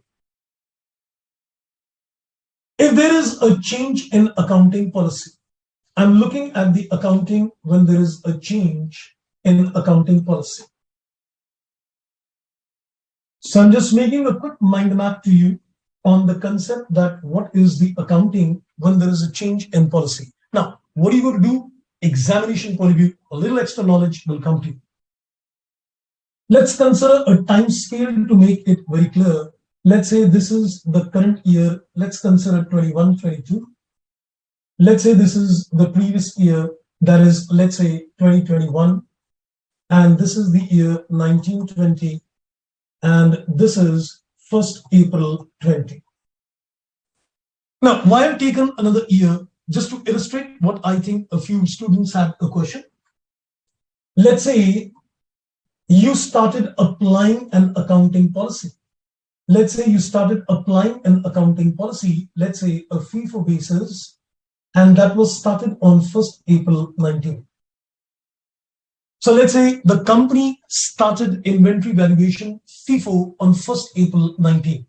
Okay, just for understanding point of view, I'm considering, let's say you started this policy on 1st April 19, and my current year in the question is 21-22. Now let's see how you are going to go about this. I go to, first of all, my step number one. I go to, first of all, a step number one where I have two inputs in step number one. I will first of all ask myself a question: is it a mandatory change or is it a voluntary change? I'm putting it as M and V. I don't see that there will be any trouble in terms of deciding that it's a mandatory or a voluntary change. Now, if it is a mandatory change, in this particular case, the standard is telling me clearly, boss, you got to do this. But if it is a voluntary change in a practical life condition, if it is a voluntary change, you need to first of all support the concept of RR. You need to support the fact, the auditor needs to be very convinced with the fact that if the company wants to make this change, which is voluntarily, it is going to result in a relevant and reliable financial statements. This could be one good exercise in a practical life area. But from the examination point of view, the examiner is going to directly tell you that it is going to result in a relevant and reliable change. So no worries on that. Second, then after this, you need to decide, can I do a full retrospective accounting, or can I do a partial retrospective, a modified retrospective accounting, or do I need to go in only for a prospective accounting? There are three kinds of accounting. I can say I can make the change from the very beginning. Let's add on another year as well. Let's, I think, make this as 18-19. And let's say we started applying this policy from 1st April 18. We start applying this policy from 1st April 18. Let's add another year. I will now ask the company a question. You made the calculation of profit of this year on FIFO. You made a calculation of this year on FIFO. So you applied a FIFO here. You applied a FIFO here, and you even applied a FIFO here, and now you've decided to make a weighted average. I will now put across the question to the company that you've decided to apply a weighted average. You've been applying FIFO. Now see what I'm going to ask the company. I will say, boss, if you apply a weighted average from 1st April 18, that is the date when you started applying the policy, can you give me what is the impact of this policy on the profit of 18-19, on the profit of 19-20? So I will say, can you tell me what is the impact of the profit on this? What is the impact on the profit on this? Because I need to restate this balance. I need to restate the retained earnings balance. So I will say, okay, if I would have followed a weighted average, this would have been the profit. I followed a FIFO, this is the profit. Get the impact change. So you'll have to get the impact change so that I can restate the 1st April 80, because 1st April 20 balance is based on a FIFO for the previous 2 years.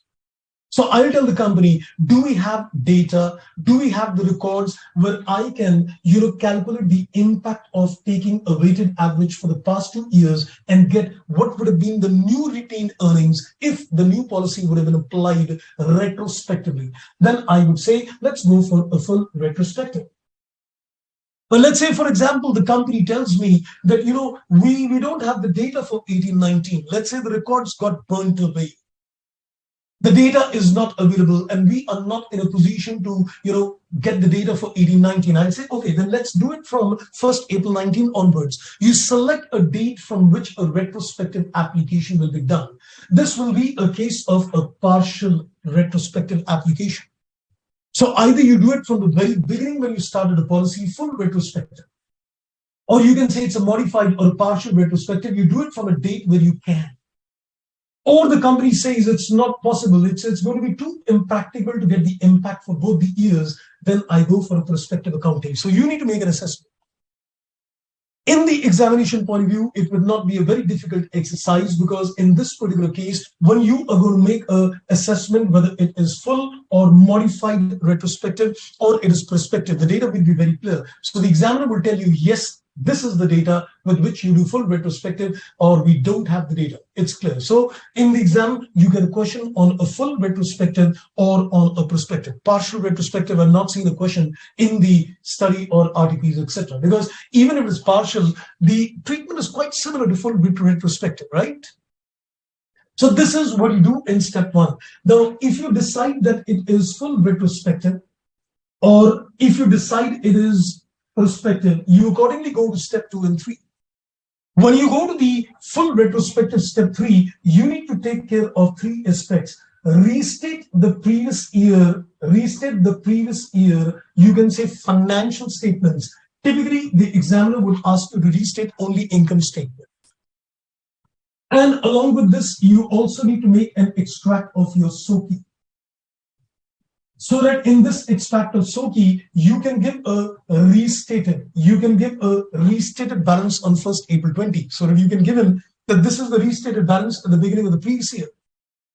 So you give him a restated financial statements, you give him an extract SOKI.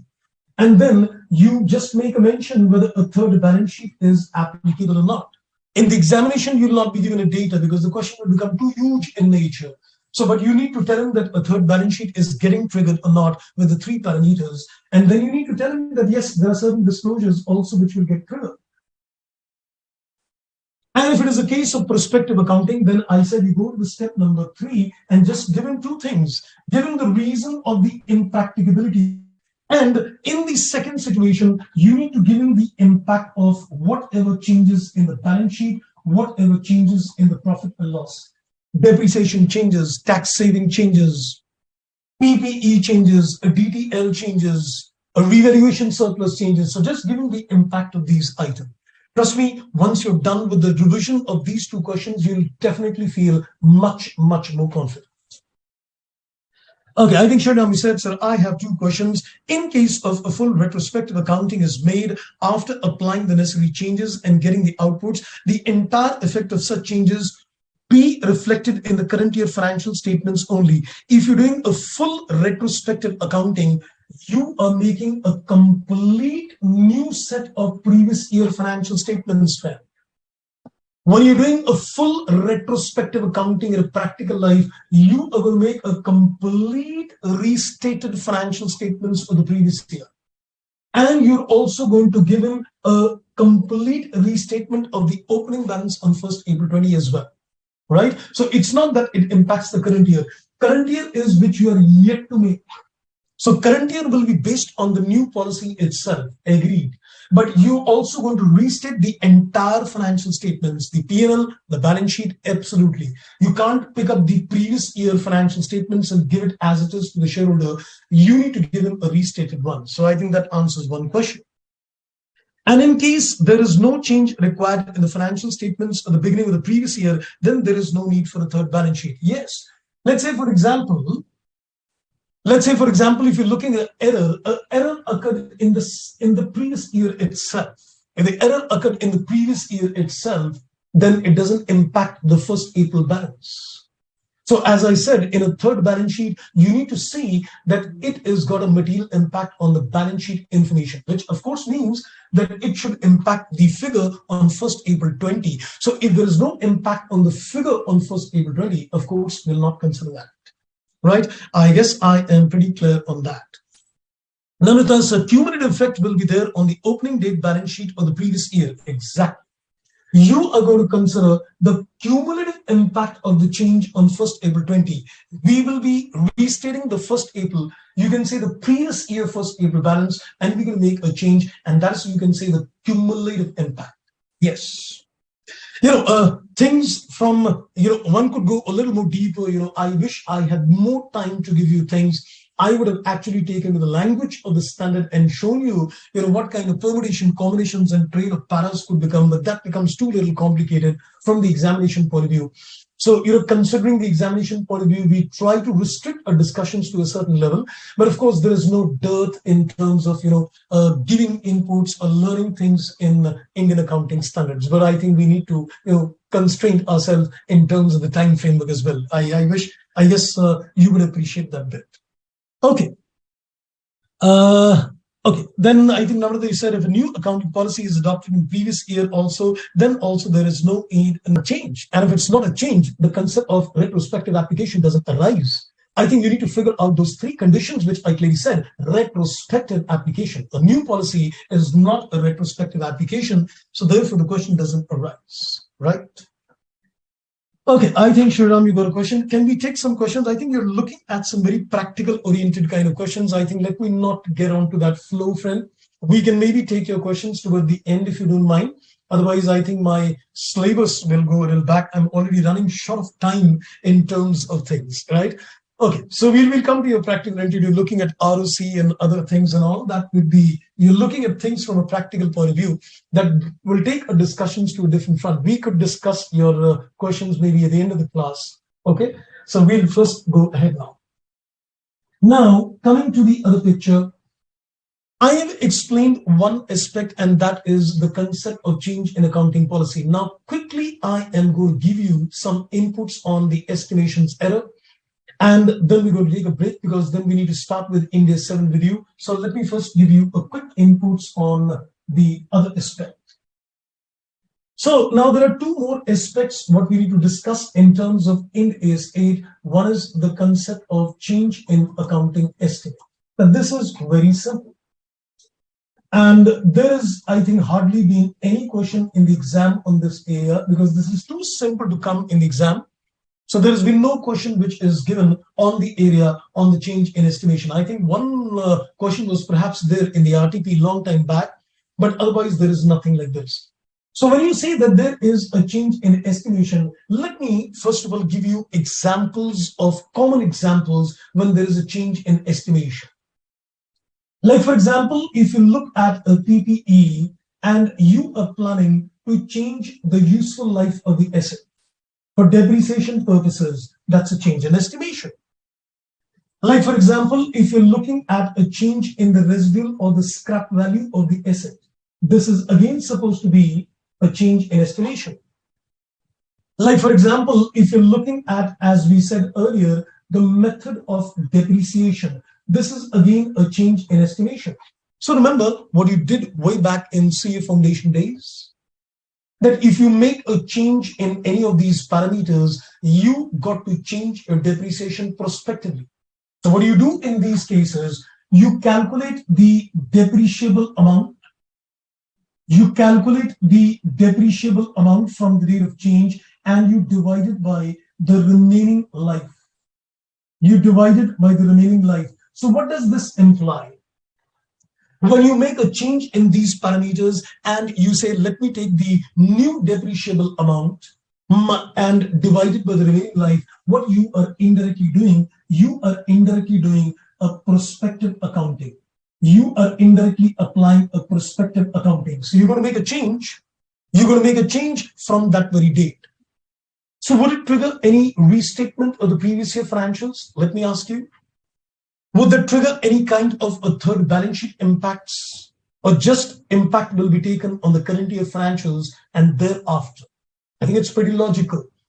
If you're making a change in estimations and it's a prospective accounting, there is no need of restating previous year financials. There is no need in terms of making any third balance sheet. A change in accounting estimate would mean that you're going to make the accounting will change from that date onwards. Therefore, it is called a prospective accounting. Simple and straight.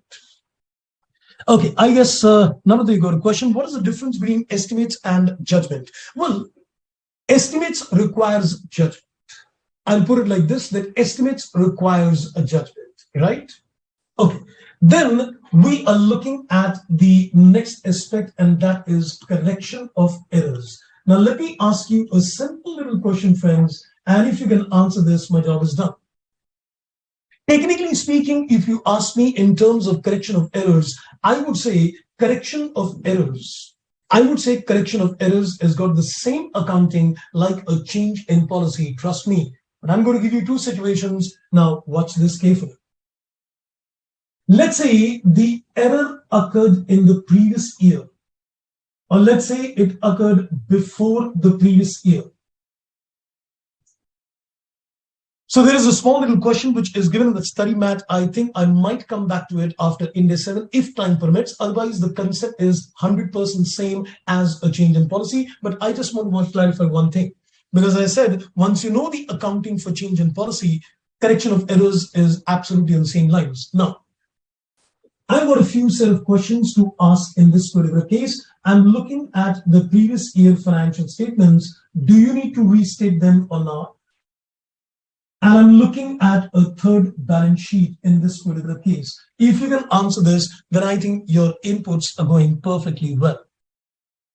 Okay, I'll just come back to you, Sharon. Just give me a second.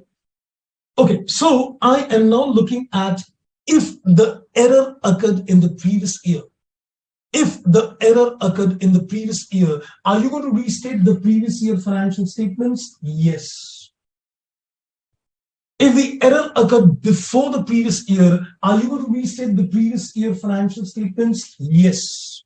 Now, my question to you, if the error occurred in the previous year, are you going to make a third balance sheet? Decide quickly. If the error was occurred in the previous year and you located it in the current year, it occurred in the previous year and you located it in the current year, are you going to make a third balance sheet? The third balance sheet is made at the beginning of the previous year.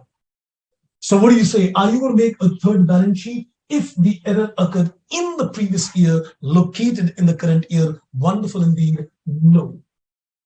But if you say that the error occurred before the previous year, then yes. So be a little careful that the concept of a third balance sheet in terms of correction of errors would arise when, if the error occurred in the immediately preceding year itself, a third balance sheet cannot arise.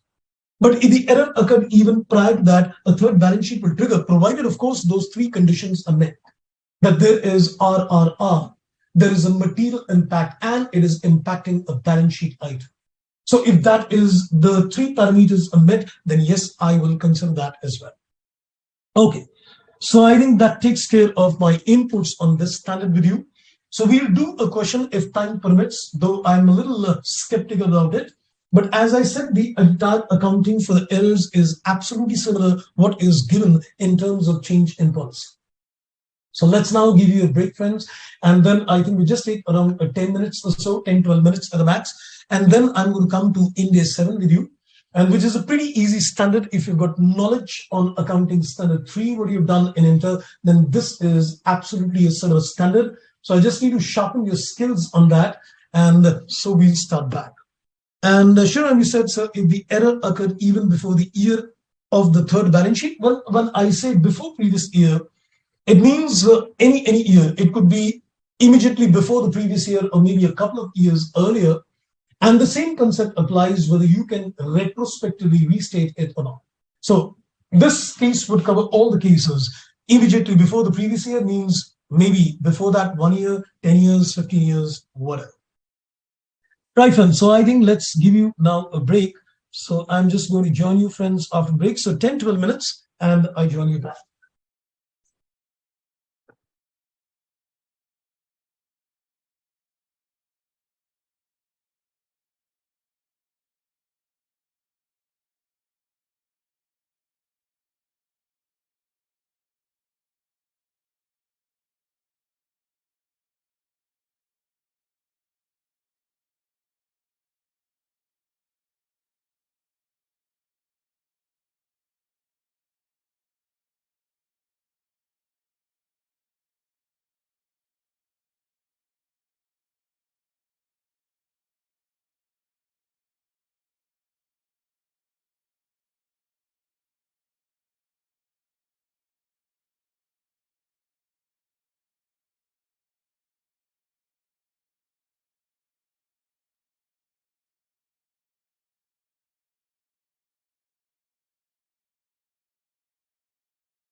Welcome back, friends.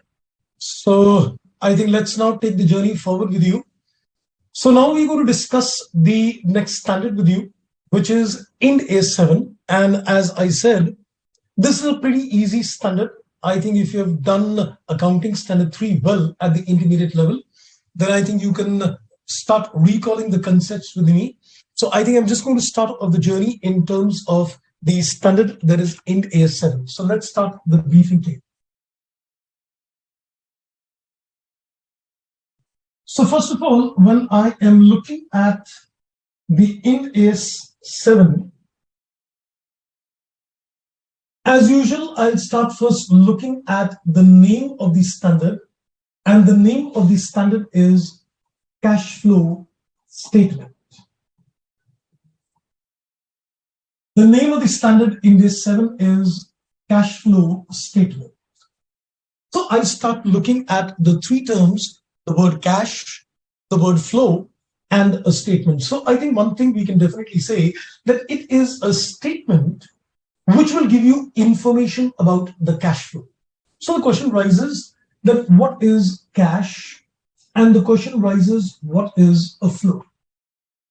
Now, when I say that we use the word cash means cash and cash equivalents. The word cash means cash and cash equivalents.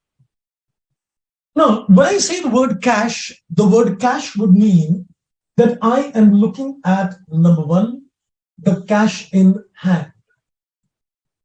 I'm looking at the cash in hand, and I'm also looking at the cash at bank. And another very important question what comes to mind is, which many people ask, so what about a negative bank balance, that is a bank OD? Well, it depends upon the presumption. If you say that the bank OD is something which is repayable on demand, that means whenever the bank would demand this money, the entity, the company would be liable to pay this money. It is a part of the cash and cash equivalents. It's a negative bank balance. So you can give a note in the exam, but you can consider the bank OD as a part of the cash and cash equivalents. So when I say a cash, it would mean the positive balance of cash in hand, the positive balance at the balance at bank, and minus the bank OD as well. And when I use the word cash equivalents, the word means it is as good as cash, it is equivalent to cash, and this would typically comprise of what we call short-term investments. This comprises of what we call short-term investments. But what is the criteria? So when you're considering the short-term investments, these are the investments which will mature within 3 months. These are the investments which will mature within 3 months, or you can say 90 days. I think it'll be more precise to use the word 90 days. So they will mature within 90 days from the balance sheet date. So all those investments which have a maturity within 90 days from the balance sheet date is going to be considered as good as cash. So these are called the short-term investments. Like for example, if you are given the term in the balance sheet that is marketable securities, you can comfortably assume that these marketable securities are definitely short-term investments, and they are meeting the criteria that they will get matured within a period of 90 days. So this is the meaning of the word cash. So when I look at the word cash, you can say typically there will be a total of 4 items in the cash and cash equivalent list. The first is the cash in hand. The second is the cash at bank. The third is the minus bank OD. And I would say the fourth item is the short-term investments, which is called the cash equivalents. Very shortly, I'll give you the steps which we require in order to make a cash flow statement, because I'm going to basically explain to you the method of making a cash flow statement using direct indirect method. The next question what comes to the mind is, when I look at the name of the standard is the word flow. Well, the word flow means it can be an inflow, then the flow also means that it is an outflow. It's both ways, inflow where the funds come in and where the funds go.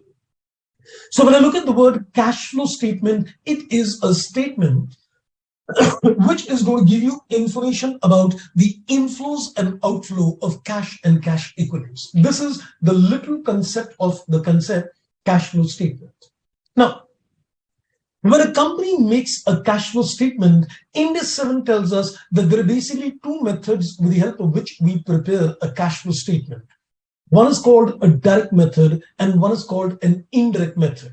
So when you will make a cash flow statement,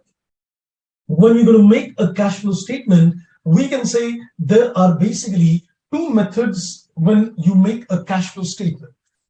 So when you're making a cash flow statement, you can say there are two methods of making a cash flow statement. One is called a direct method and one is called an indirect method. So one important question which many students confront. So how do we know that we need to apply a direct or indirect method? So I think let me first of all answer the very pertinent question. How do you take a decision that whether we are applying a direct or indirect method?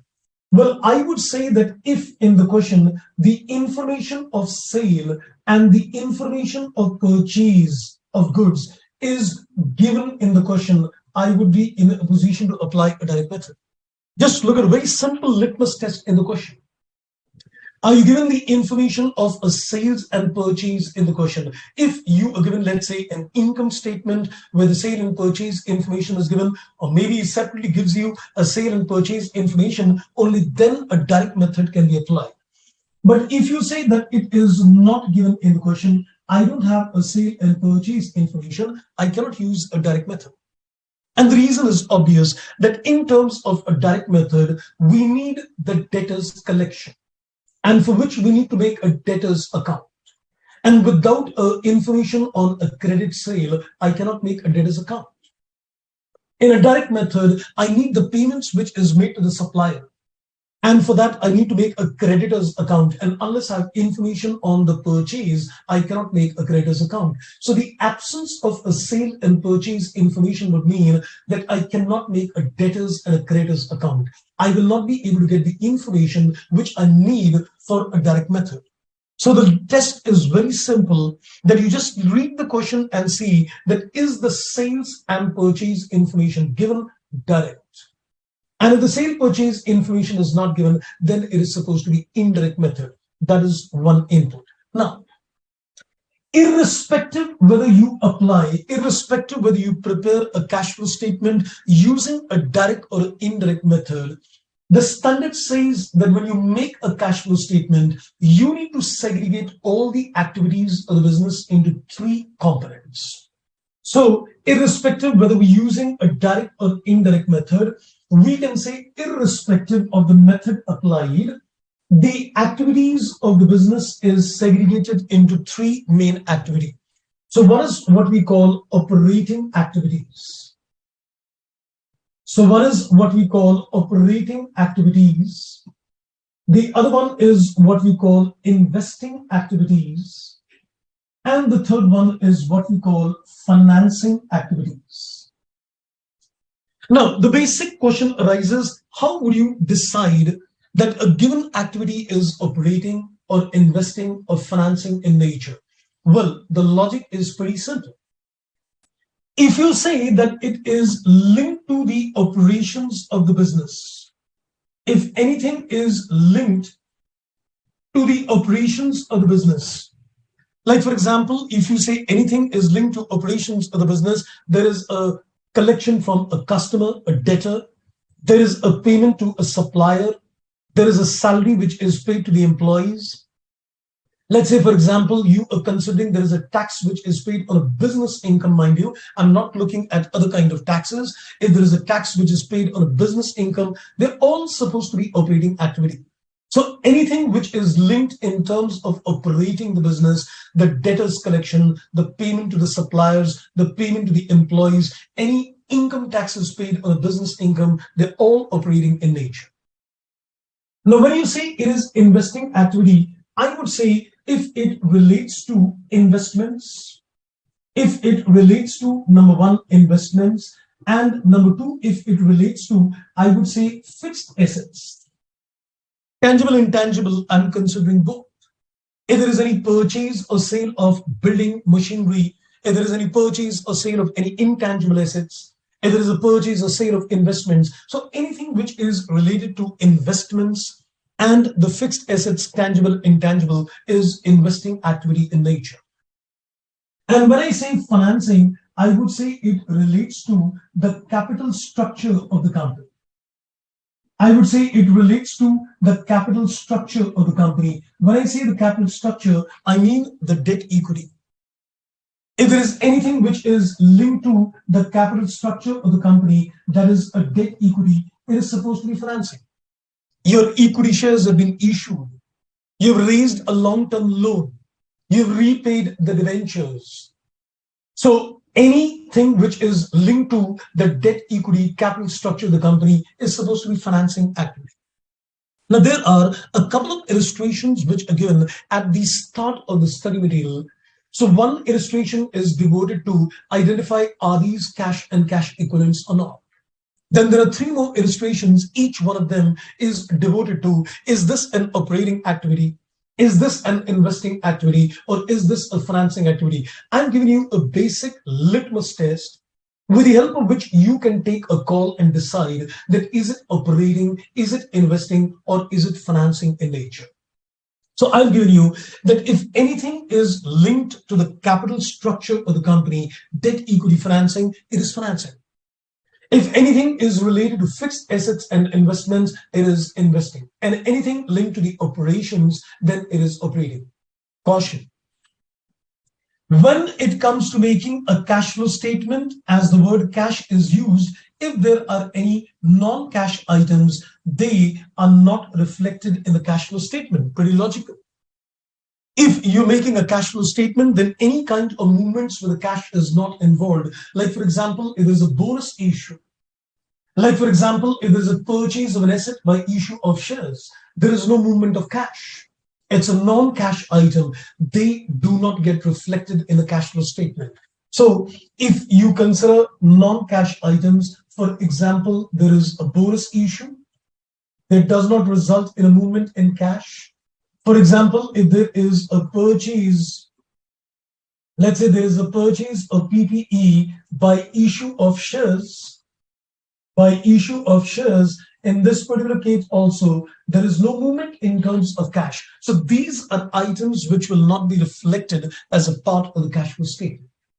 So I've just given you a couple of few things so far. So let's take a quick recap and then take it further. Trust me, your principles, what you've learned in terms of making a cash flow statement at the intermediate level, AS3, is going to be equally applicable in terms of making a cash flow statement under Ind AS 7. So far, I've given you 2-3 inputs right now. Number one, I said when you make a cash flow statement, in this particular case, the word cash means what it is called cash and cash equivalents. So we need to be clear that what is included in the cash and cash equivalents, your cash balance, the cash in hand, the bank balance, the short-term investments maturing within 90 days from the balance sheet date, and the bank OD considering that it's repayable on demand. The second aspect I gave you that a cash flow statement is prepared by using two methods, direct, indirect. What is the criteria for selecting a direct, indirect? If you're given the sale and purchase information, direct. If you're not given the sale and purchase information, it is indirect. And irrespective, I gave you a third aspect that whether you make a direct, indirect cash flow statement, you need to segregate the activities of the business into 3 different components: investing, financing, and operating. And I gave you the parameters. How do you decide it is operating, investing, or financing?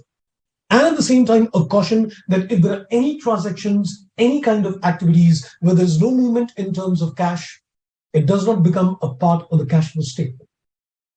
Now, what I'm going to do now, I'm going to teach you the art of making a cash flow statement. But before that, there are 2 small clarifications which I'd like to give you. One is on the interest and dividend, and one is on the income taxes. And then I'll explain the art of making a cash flow statement. Now, my technique of making a cash flow statement is a little longer, but trust me, it works very well. You'll never have a mistake. I'll give you the technique of making a cash flow statement. But before we learn the technique, let's, I think, first of all, take you to the inputs on interest and dividends and taxes. Let me see in the meantime if there are any questions at your end.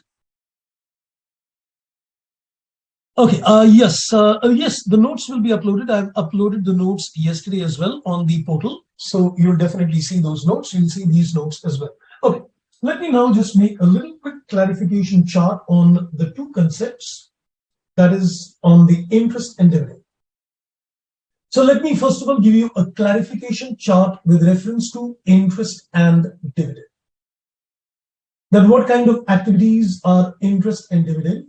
So the standard talks of that, are you talking of a non-financial entity or are you talking of a financial enterprise? A bank, for example, a financial institution, for example. So the treatment of interest and dividend all depends upon whether the question is giving you information about a non-financial entity or is it giving you information about a financial entity. So let's consider interest.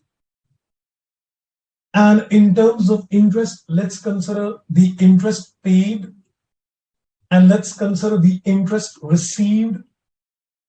Then let's consider in terms of dividend also the dividend which is paid and the dividend which is received. So these are the four items which we will confront in terms of interest, dividend, received, and paid. So now let's see which kind of activity is it. If you're looking at a non-financial entity, the interest paid is financing. The dividend paid is financing. So when you pay the interest on the debt you borrowed.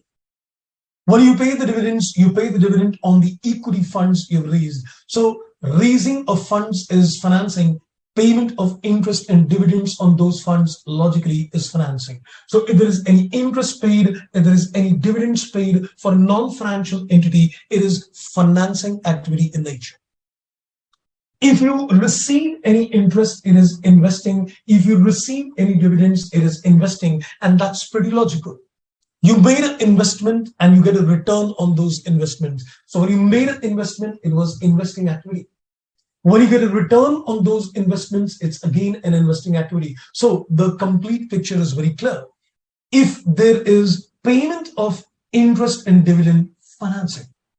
If there is receipt of interest and dividend, it is investing. But this is for a non-financial entity. If you look at a financial entity, there is an interest paid operating. And if there is interest received, it is operating, because that is a part of the operations of my company. Being a financial institution, giving loans and taking deposits is my operations. So when I pay interest on a deposit, when I receive interest on the amount of the loan which I've given, so it is a part of the operation. So any interest paid, any interest received is operating. Any dividend received, in this case, would also be operating. But if you pay a dividend, it is financing. Because even the financial institution will have its own capital structure. And if it has got its own capital structure, the dividend paid to your own equity shareholders would again be a financing activity. So you need to be careful if in the question he's asking you to make a cash flow statement for a financial entity, then accordingly the interest dividend gets a particular treatment. Otherwise, for a non-financial, it is pretty simple and straight. This is one clarification. Another. The another clarification is with reference to, we can say, the taxes. Now, I would say per se, if there is no information, we will always assume that the taxes paid is operating in nature. Though you need to relate it with a given activity. But per se, if you pay any tax on your business income, it is operating in nature. Now, let's say, for example, when you paid a dividend and you had to pay, let's say, a tax on the dividend, let's call it, and the old version, the corporate dividend tax, the CDT. Dividend is supposed to be financing, so the corresponding taxes paid on the dividend is also financing. So when you pay the CDT, the tax on this, then it is going to be treated as financing activity. So you need to see that when a given activity is financing or operating in nature, then the related tax will also be financing operating. So the tax depends upon the concerned activity. So when you're saying that, let's say, for example, there is any kind of activity which is investing or financing, and it tax relates to that item, you need to relate it as financing, investing. But when you're considering taxes, this operating tax is what is paid on the business income of the company. So any kind of taxes which a company pays on its income, on its business income, is operating in nature. Okay, so this is two clarifications. One is interest and dividend, and one is the part on taxes. Now, I need to illustrate you the art of making a cash flow statement using a direct and using an indirect method. And for this purpose, I'm now going to give you, first of all, some inputs, and then we'll take a practical illustration to solve this statement.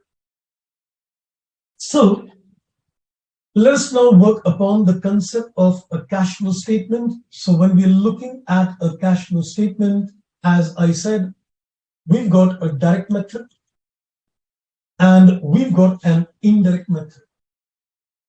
We've got a direct method and we've got an indirect method. Now the job is pretty simple. Watch this carefully, a step-by-step approach on the basis of which I'm going to make the cash flow statement to you. Well, the first step, the step number one. The step number one in the question is, when you make a cash flow statement, I'm going with the very basic steps. The first thing you're going to see is notice the dates in the balance sheet. Because this is one thing where people go wrong. Because if you're given the balance sheet, sometimes it gives you the closing balance sheet and then it gives you the previous year balance sheet. I need to make ledger accounts for cash flow statement, so I need to be careful. So I would say that irrespective it is direct or indirect method, the first thing is you please notice the dates. So you should first of all see the dates. Notice the dates of the balance sheet given in the question. Whether it is direct or indirect in nature, this is the first thing you need to concentrate on. Very carefully have a look at what is the dates given in the question. Then you go to the step number two.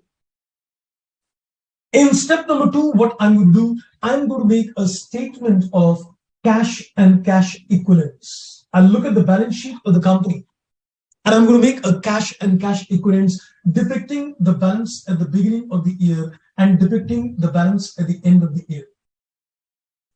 So you're going to scrutinize your balance sheet, and you know that the cash and cash equivalents is comprising of 4 items at the backs. We've already seen that there is a cash in hand, a balance at bank, a short-term investments, and a bank OD.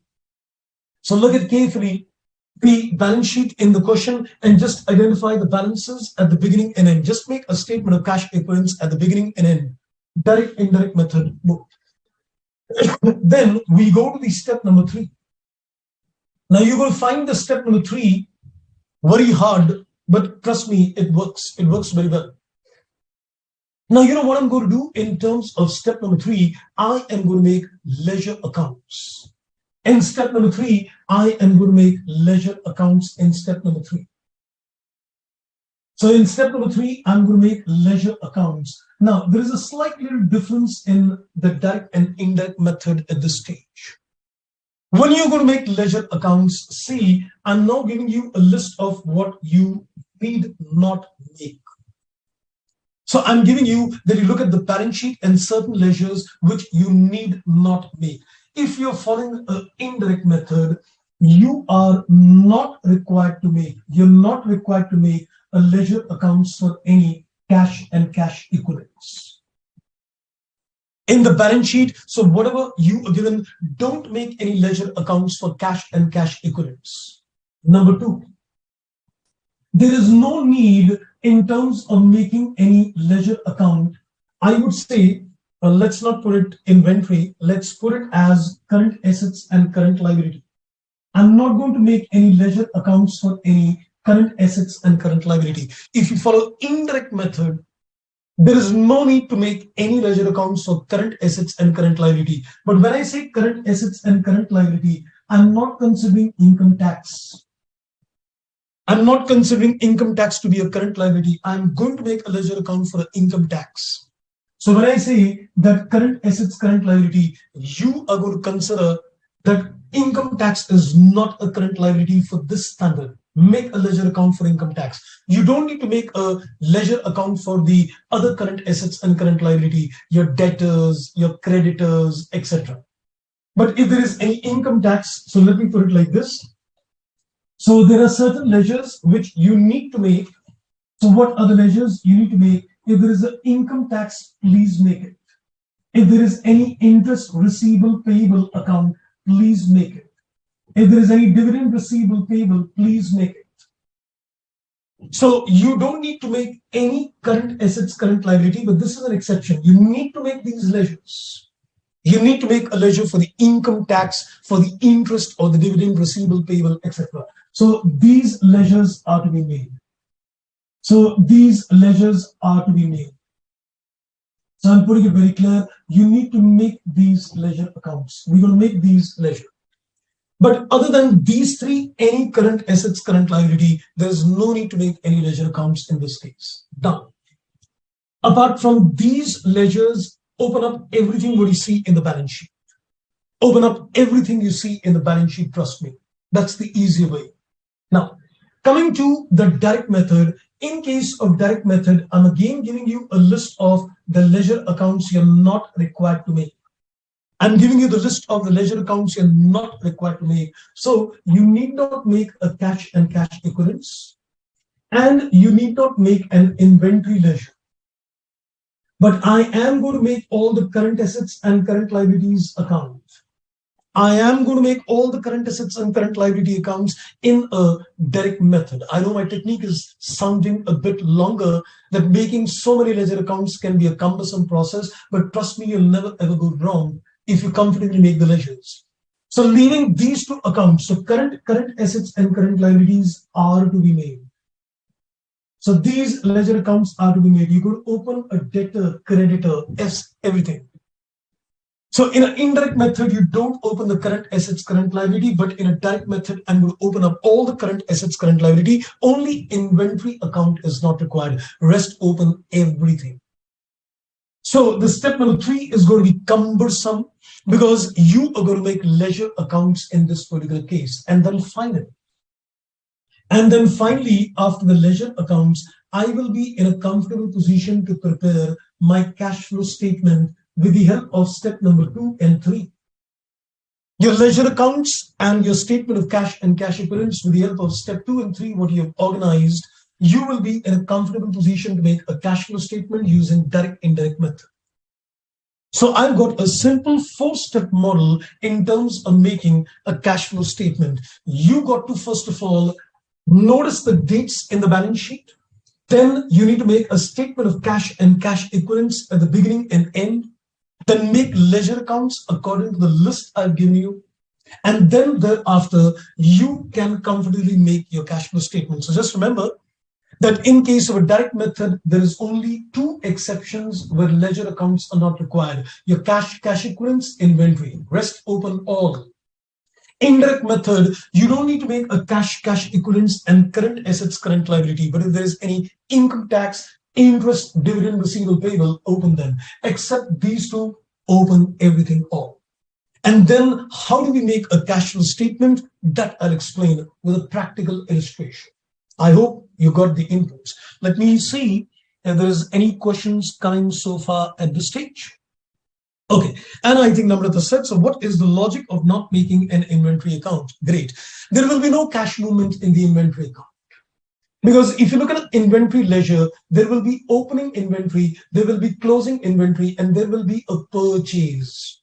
The purchase could be a cash or a credit, which will get taken care by a creditor's account separately. So inventory is one account where the cash movements may not be there. So it doesn't serve any purpose that I make an inventory ledger because there will be no cash movements. That's the logic, right? Okay, so Now, I think let's take a small little question with you, and we're going to get a feel in terms of direct indirect method. But I think before I take a question, I need to first of all take a simple example to illustrate the difference between a direct and indirect method. Because many times people face a little problem and they ask a question. So, what is the difference between a direct and indirect method? So, I want to illustrate some technicalities to you at this stage with a very basic example. So let's take a very basic example to illustrate the agenda.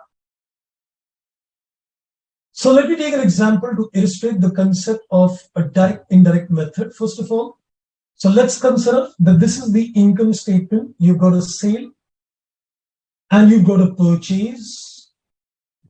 And considering that the opening and closing stock is same, I'm considering that, let's say, the cost of goods sold, let's say the cost of goods sold and the purchase is same. So let's say the sale is 2 lakh and the cost of goods sold is, let's say, 1.2 lakh. So you get a profit to the extent of 80,000.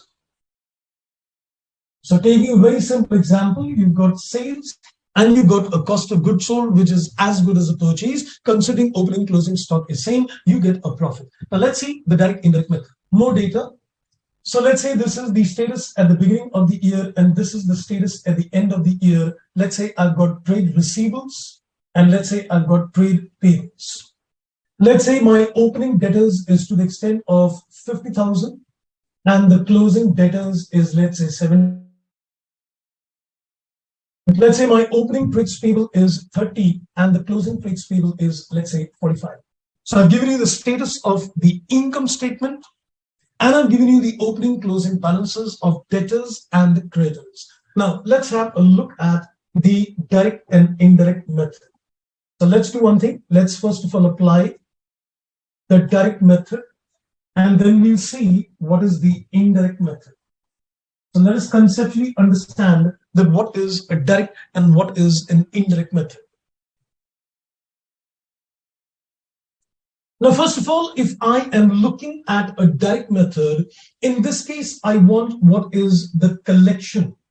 What is the collection from the customer? I want a direct information that what did he collect from the customer. Can I say if I want to get the information, what I collected from the customer, I need to make a trade receivable account. So let's do one thing. With this input, let's create a trade receivable account. So let me just organize the trade receivable and let me organize my trades payable and let's organize the information. Your opening trade receivable is to the extent of 50,000 and your closing trade receivable is to the extent of 70,000. The sales are made to the customer to the extent of 2 lakh rupees. So we can get the balancing figure in the ledger account as a collection. So if I take the balancing figure, this is 1.8 lakhs. This is the balancing figure. This is the cash collected from the customer.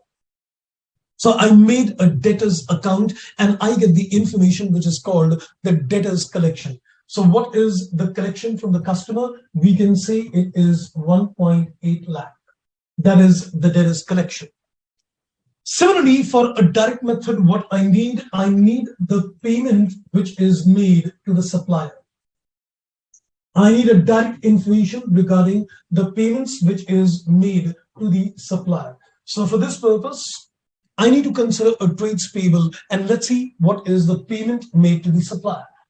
My opening creditors is to the extent of 30,000 and my closing creditors is to the extent of 45. And I've taken a purchase which is 1.2 lakh. So we record the purchases, that's 1.2 lakh. So we get a balancing figure, which is the payments made to the supplier. So if I take the balancing figure, this is coming to 1.05 lakhs. That's 1.5 minus 45,000. So we get a balancing figure, the payment which is made to the supplier. So the payment which is made to the supplier is an outflow. So let's take it in the brackets. So what we are considering that there is an inflow from debtors collection. There is an outflow in terms of payment to the supplier. So what is the net figure we are getting? This comes to 75,000. In my example, I've just taken the operating activity as a base. So I have taken a direct information. This is the inflow from the customer. This is the outflow which is made to the supplier. So this is the the net cash flow you are getting from operating activity. This is direct. Now let's see indirect. Now, if you consider the concept of indirect method in this case, we can consider the profit as a base. And the profit is supposed to be 80,000.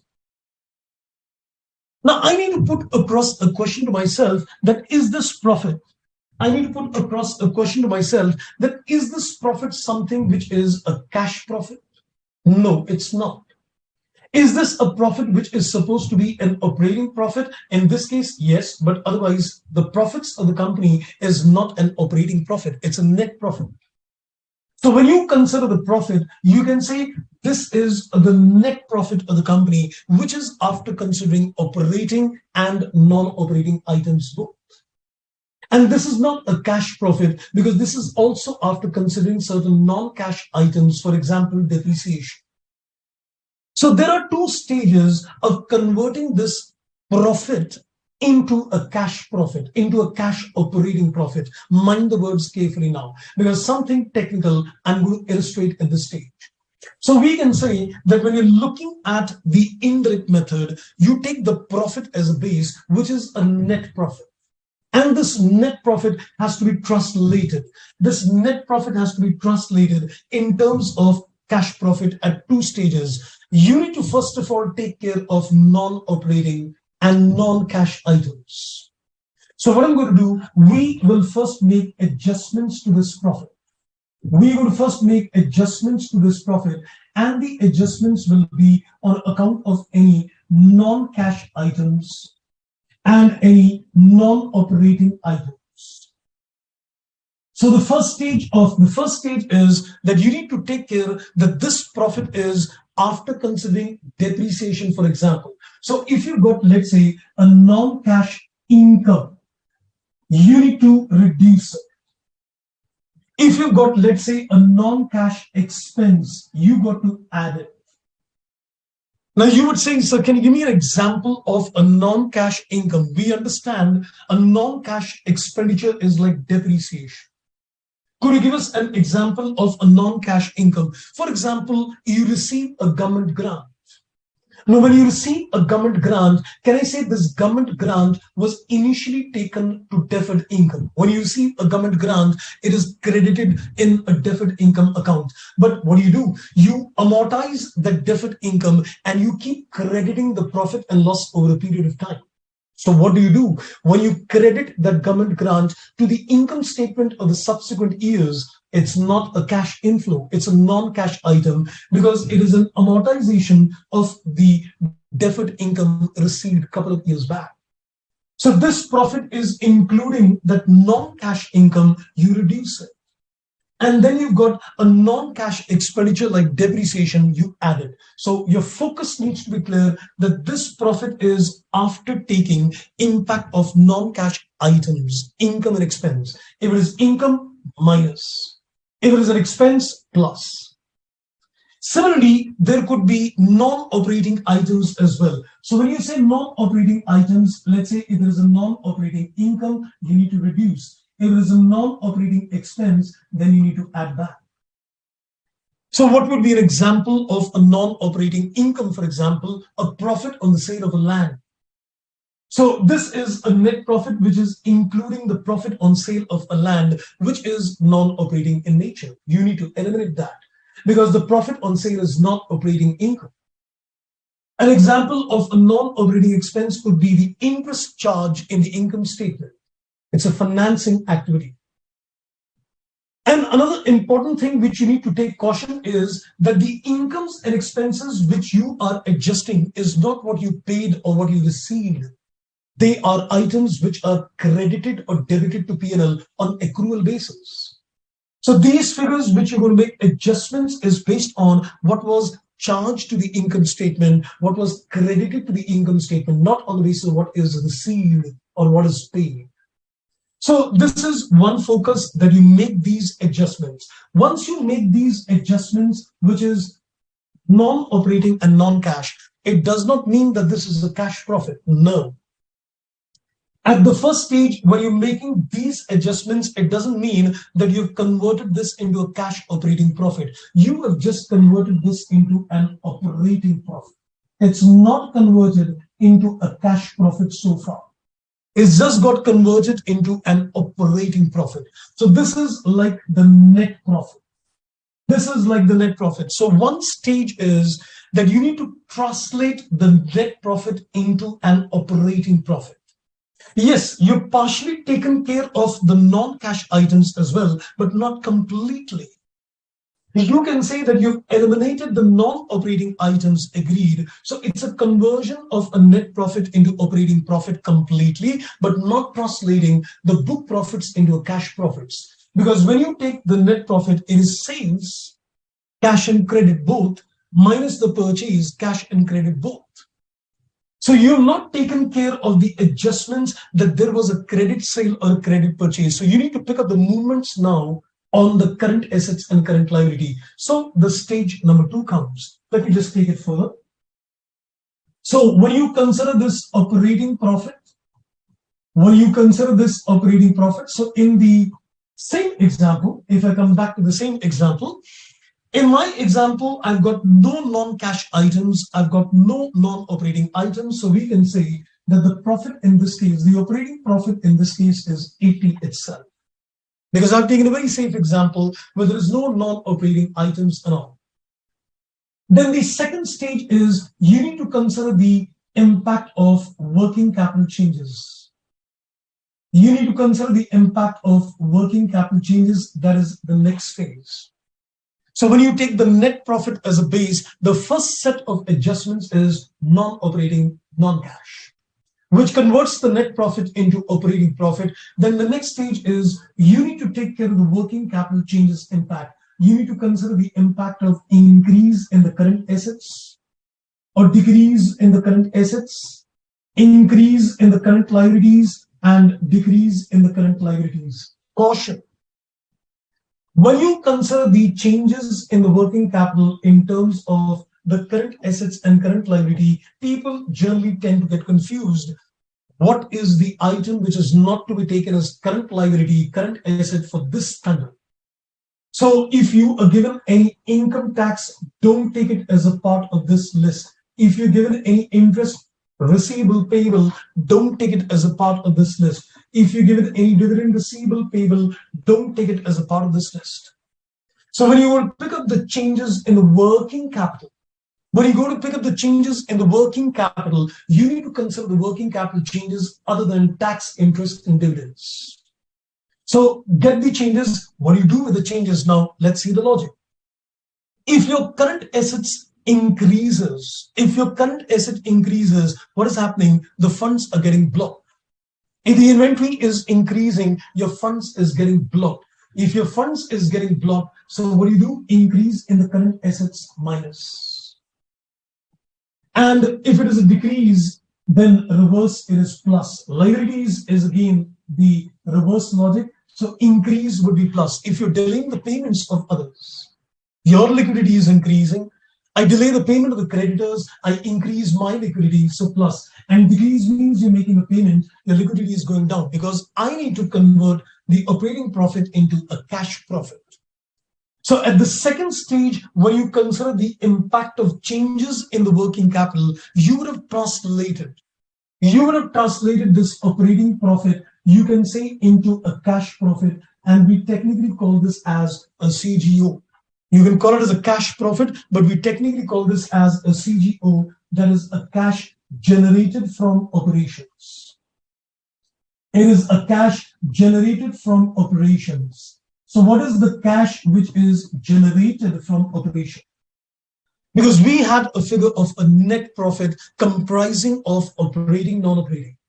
We had a figure of a net profit comprising of all the cash and non-cash movements because it was prepared on accrual basis. So there are two phases in which the net profit gets converted.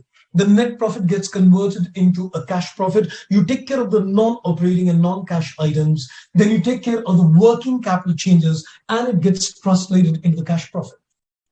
Let's have a look in this example regarding the changes in the working capital. So in this particular case, we can say that the trade receivables is increased by 20. You're blocking funds. Your debtors is increased by 20. So if the debtors increase by 20, you need to reduce this 20. And in the same example I gave you, there is a change in terms of a trade payable. It's increase of 15. So increase in the current liability means you are blocking other people's money. Your liquidity is increasing. And in this particular case, if you consider 80 minus 20, 60 plus 15, this works out at 75. Wow. The answer as per the direct and indirect method is coming the same. Are we getting the information indirectly, what we got directly? Yes. That's why it is called indirect method. Because once you take the direct method, you're getting the direct inflow outflow. This is collection from the customer. This is payment to the supplier. Direct method. Direct inflow outflow information available. But when it comes to indirect method, you're translating the profits into a cash profits indirectly. You will always get the same results. This was a sample of how the operating activities information is organized in direct indirect. Trust me, the presentation of investing and financing activities direct indirect is same. The only difference between direct indirect is the presentation of the operating activities things. That in a direct method, you get the information inflow outflow. In an indirect method, it's a translation of the book profits into a cash profits. And that is done in two phases, as we said. One is a conversion, taking care of non-operating non-cash, and second is taking care of the working capital changes. And that's how you translate the net profits of the company in terms of the cash operating profits of the company. I hope I am pretty clear on the logic, right? You might have done these things at the intermediate level, but I thought I'll just, add some more inputs to this. Okay, no problems, Namrata. You have to go to the office. No problems. Okay, now I think let's do one thing. Let's do a small little question with you.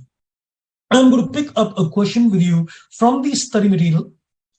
And we're going to see again the application of a direct indirect method. So that question again is based on only the operating part, because investing and financing activities part is absolutely similar, whether it is a direct or indirect method.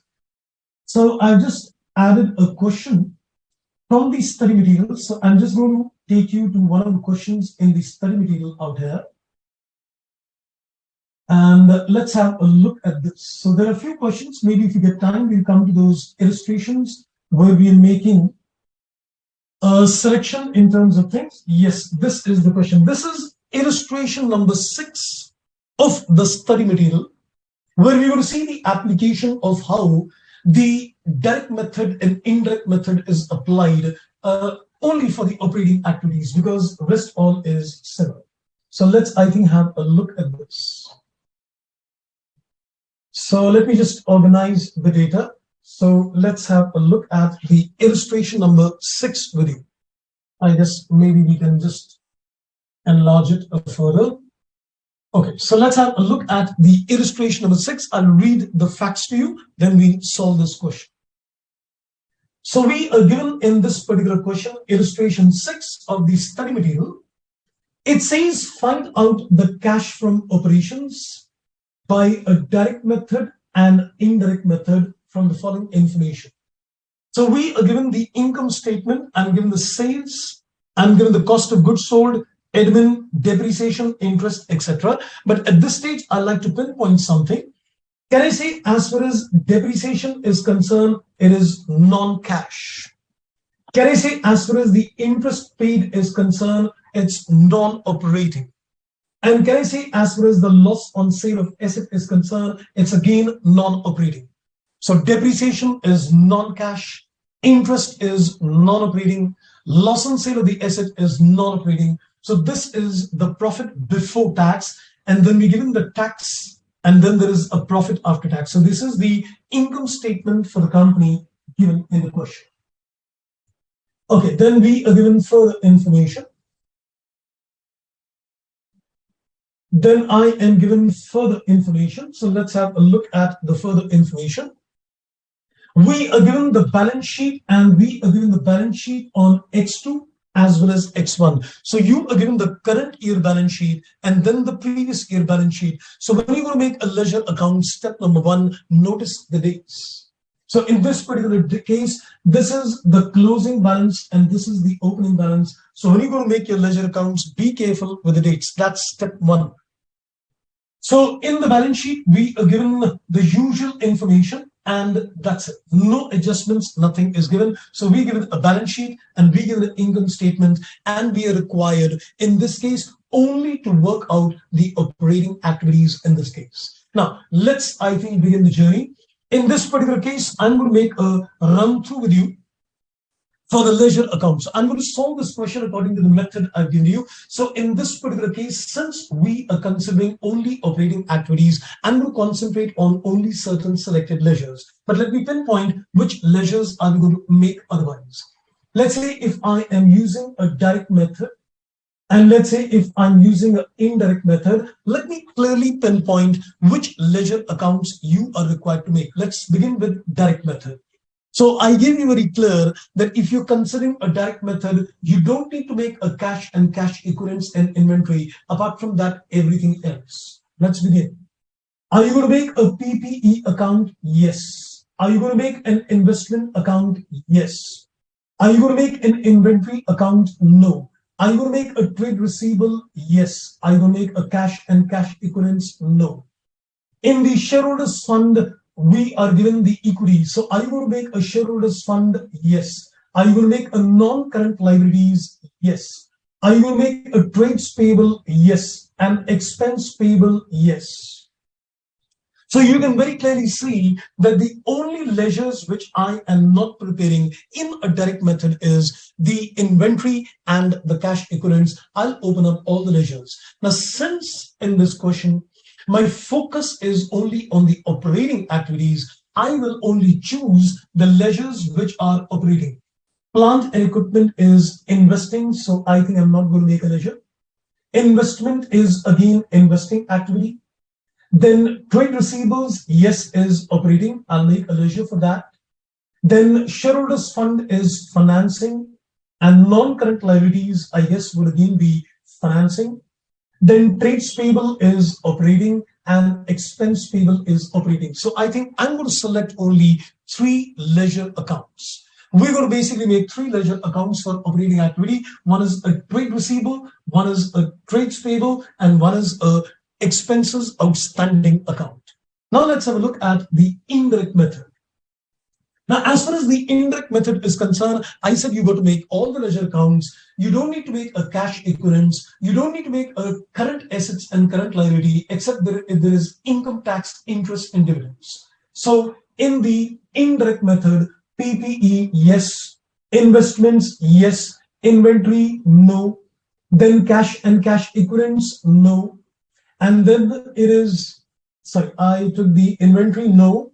Then trade receivables, no. Cash and cash equivalents, no. Shareholders fund, yes. Non-current liabilities, yes. Trade payable, no. Payable for expense, no. So we don't need to open up any current asset, any current liabilities in an indirect method. So you can see that I've cut down inventory, trade receivable, cash equivalents, as it is no. Trade payables as well as the outstanding expense. So in effect, I'm just going to make 3 ledger accounts. Otherwise, I've given you the complete list of which ledger accounts you will make for a direct and indirect method in this case. So step number 1, you notice the dates. Then step number 2, you need to decide in this particular case a statement of cash and cash equivalents, which is already made. This is the closing and the opening cash equivalents already given. This is like the step number 2. So dates have been noticed, step number 1. Then cash equivalents at the beginning and end is done, step number 2. The ledger accounts list is ready with me. I'm making 3 ledger accounts. Then with that, we will easily make a cash flow statement. So let's, I think, now make the ledger accounts. So in this case, let's, I think, make the ledger accounts to you. Maybe I can just add a ledger out here. So I'm just going to make a total of 3 ledger accounts in this particular case. Let's create a trade receivable. And let's create a trade payable. And And then we're making another account, and which is for the expense payable. So there is an expense payable account as well. So we're just considering three ledger accounts. I guess let me just open the illustration of the study map as well, so that I don't have to run through the question again. If you have the study material in front of you, you can open the study material. I'll tell you the page number. So this is the study material on page number illustration 6, that is on page number 2.117. In the study material, this is given on page number 2.117. So let me just take the opening closing balances. So on the trade receivable, you given the opening balance is 7,000, and we given the closing balance is 10,000. On the trades payable, you are given the opening balance is 8,000, and you're given the closing balance of the trade payable is 12,000. So I've just taken the balances from the balance sheet for the trade receivables and trade payable. And for the expenses payable, the opening balance is 7,000, and the closing balance of the expense payable is 10,000. So these are the three operating activities ledger which we are preparing in this case. Okay, now let me just go back to the income statement and get the information. Sales is given to me, it is 5 lakhs. So in the trade receivable, you take the sales. Then we are given the cost of goods sold, but I need the purchases. I need the purchases. I am given in the question the cost of goods sold. So we are given in the question the cost of goods sold is 3,50,000, but we need the information for purchases, and you know that cost of goods sold is opening stock plus purchase minus closing stock. So we know that cost of goods sold 3,50,000 is equal to opening stock, which is given in the balance sheet 13,000, plus the purchases which we need to calculate minus the closing stock given in the balance sheet, that is 12,000.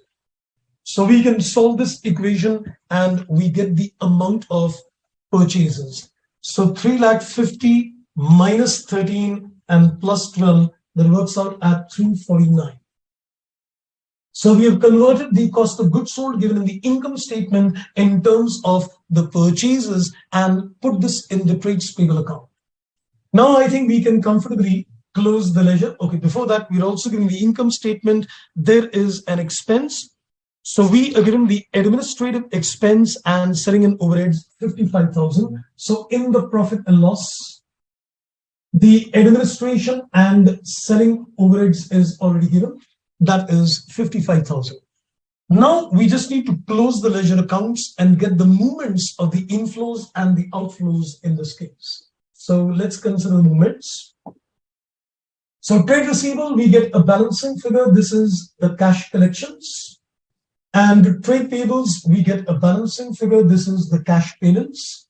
And the expenses also, we get the balancing figure, which is the expense paid in cash. So this is going to be 5,07,000 minus 10. So this is, I think, 497. And this is 349 plus 8 minus 12. This is, I think, 345. And this is 55 plus 7 minus 10. This is, I think, 52,000. So this is the balancing figures which are there in the ledger account. Okay. So now with this information in hand, we can comfortably make a cash flow statement using a direct as well as an indirect method. So let me now take you back to the solution with this information organized. So I guess let's begin with the inputs on the direct indirect method. Okay, so we are looking at the direct method first.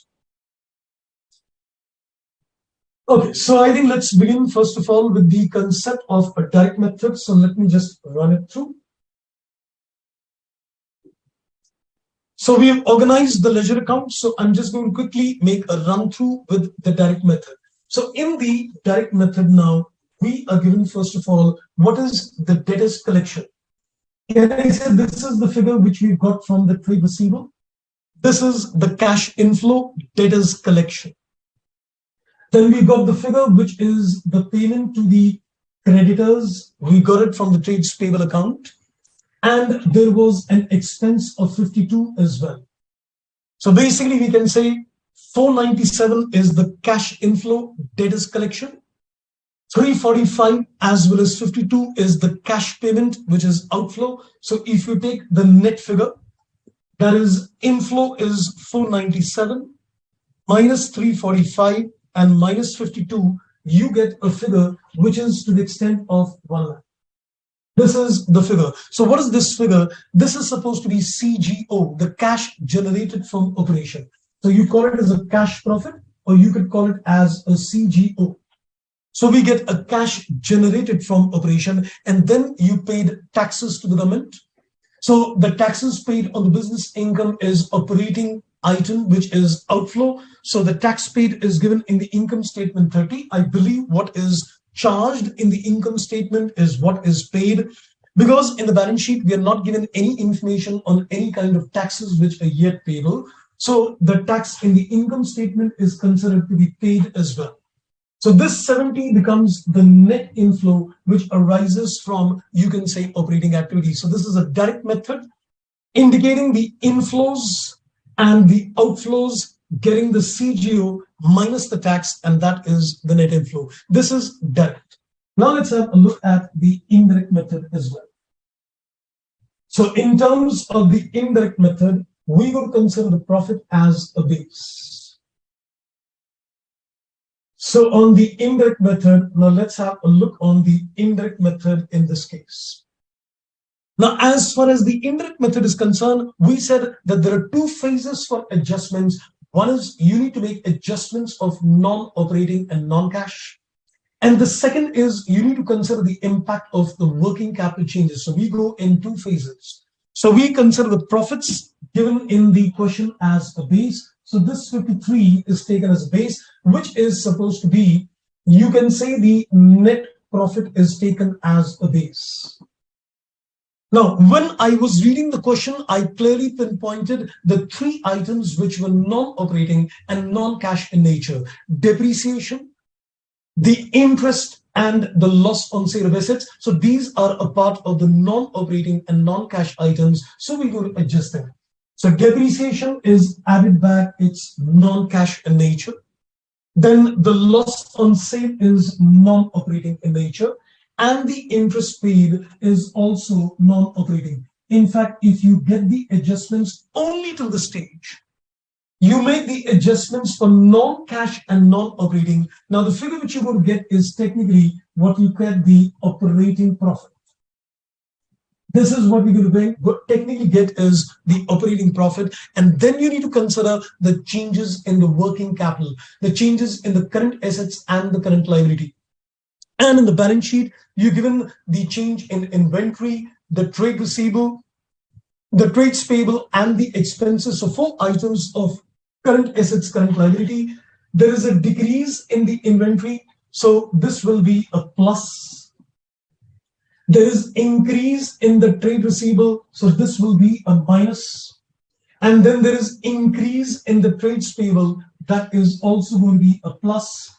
And then there is increase in the payables for expense. That is also going to be plus. So this is the working capital changes which are incorporated. So we have taken the working capital changes as a plus minus. And then finally, we get the same profit, the same amount of CGO. So this is the same cash generated from operation less the tax. So we get the same results with a direct indirect method. So just a way of presentation. Now, as far as the movements in the, you can say, investing and financing activities are concerned, it is absolutely similar for a direct indirect method itself. So I guess if time would have permitted, I would have actually taken up some more questions with you. But I think since we were already aware of the cash flow statement at your intermediate level, so I've just taken the concrete discussion on this area with you. Fortunately, we are within our deadlines itself. So let me see if you've got any further questions, friends, to ask Okay, I think Janvi has got a question. And so illustration 11-12 has got a different treatment of financial assets. Question number 2, why under illustration 11 the change in non-current assets is taken? Okay, you're talking about the illustration, I think, Kuber Limited.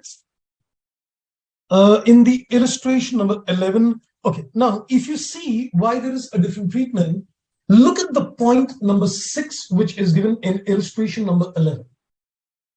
It says other non-current assets, current liabilities refer to relate to the operations. You must be wondering that in the illustration number 11, when the examiner is working out the indirect method of cash flow statement, the changes in the non-current assets is being taken as a part of this working. I think that is the question, right? You must be wondering that they've taken the movements in non-current assets as a part of the working capital changes. Well, the non-current assets is not a part of the working capital movement, but they've been taken because they relate to the operations. Because of the point number 6 in the question, which says that other non-current assets, current assets, liabilities are related to the operations. Therefore, when you use an indirect method, I would say, if you've got any movements in non-current assets and non-current liabilities related to the operations, they would also feature out here. So I think to add on to what you said, I can say in an indirect method, you need to take care of 3 things effectively. Number 1, you need to take care of all the items which are non-cash and non-operating. Number 2, you need to take care of the working capital changes. And number 3, you also need to take care of the movements of non-current assets and non-current liability, provided they relate to the operations of the business. I guess you got your answer, Janvi, I guess. So that is the reason, they've taken the movements in terms of the other non-current assets and the, other things as well in that case. I guess you might have got your answer on that. Then I think you made a similar reference to that in illustration 12 as well. Well, illustration 12, I have intentionally not discussed because that is related to consolidation part. And unless you know how the consolidation of an associate and the equity method is done, I think it's a little difficult to illustrate you the concept of consolidation. Because even in the test your understanding questions, there is one question given at the back, which is on a consolidated cash flow statement. So once you get the understanding of a business combination accounting and a bit on the consolidation, then I think you can do those questions. At this stage, it may be a little premature to do those kind of questions without getting much good understanding on business combination. That is Ind AS 103. Okay, you got your answer. That's great. Right, friends. So I think that's all for the day. So wonderful inputs from your side as of day. So we're going to call it a day unless you've got some more questions to ask. So otherwise, we're going to call it a day. So I'm going to see you later towards the end of this month with a very brilliant kind of a standard, that is revenue, Ind AS 115, which is very important standard from the examination point of view. And we're going to spend some good time on that. So thank you very much. And I'm going to upload all these notes on the portal. Thank you. Bye-bye and take care.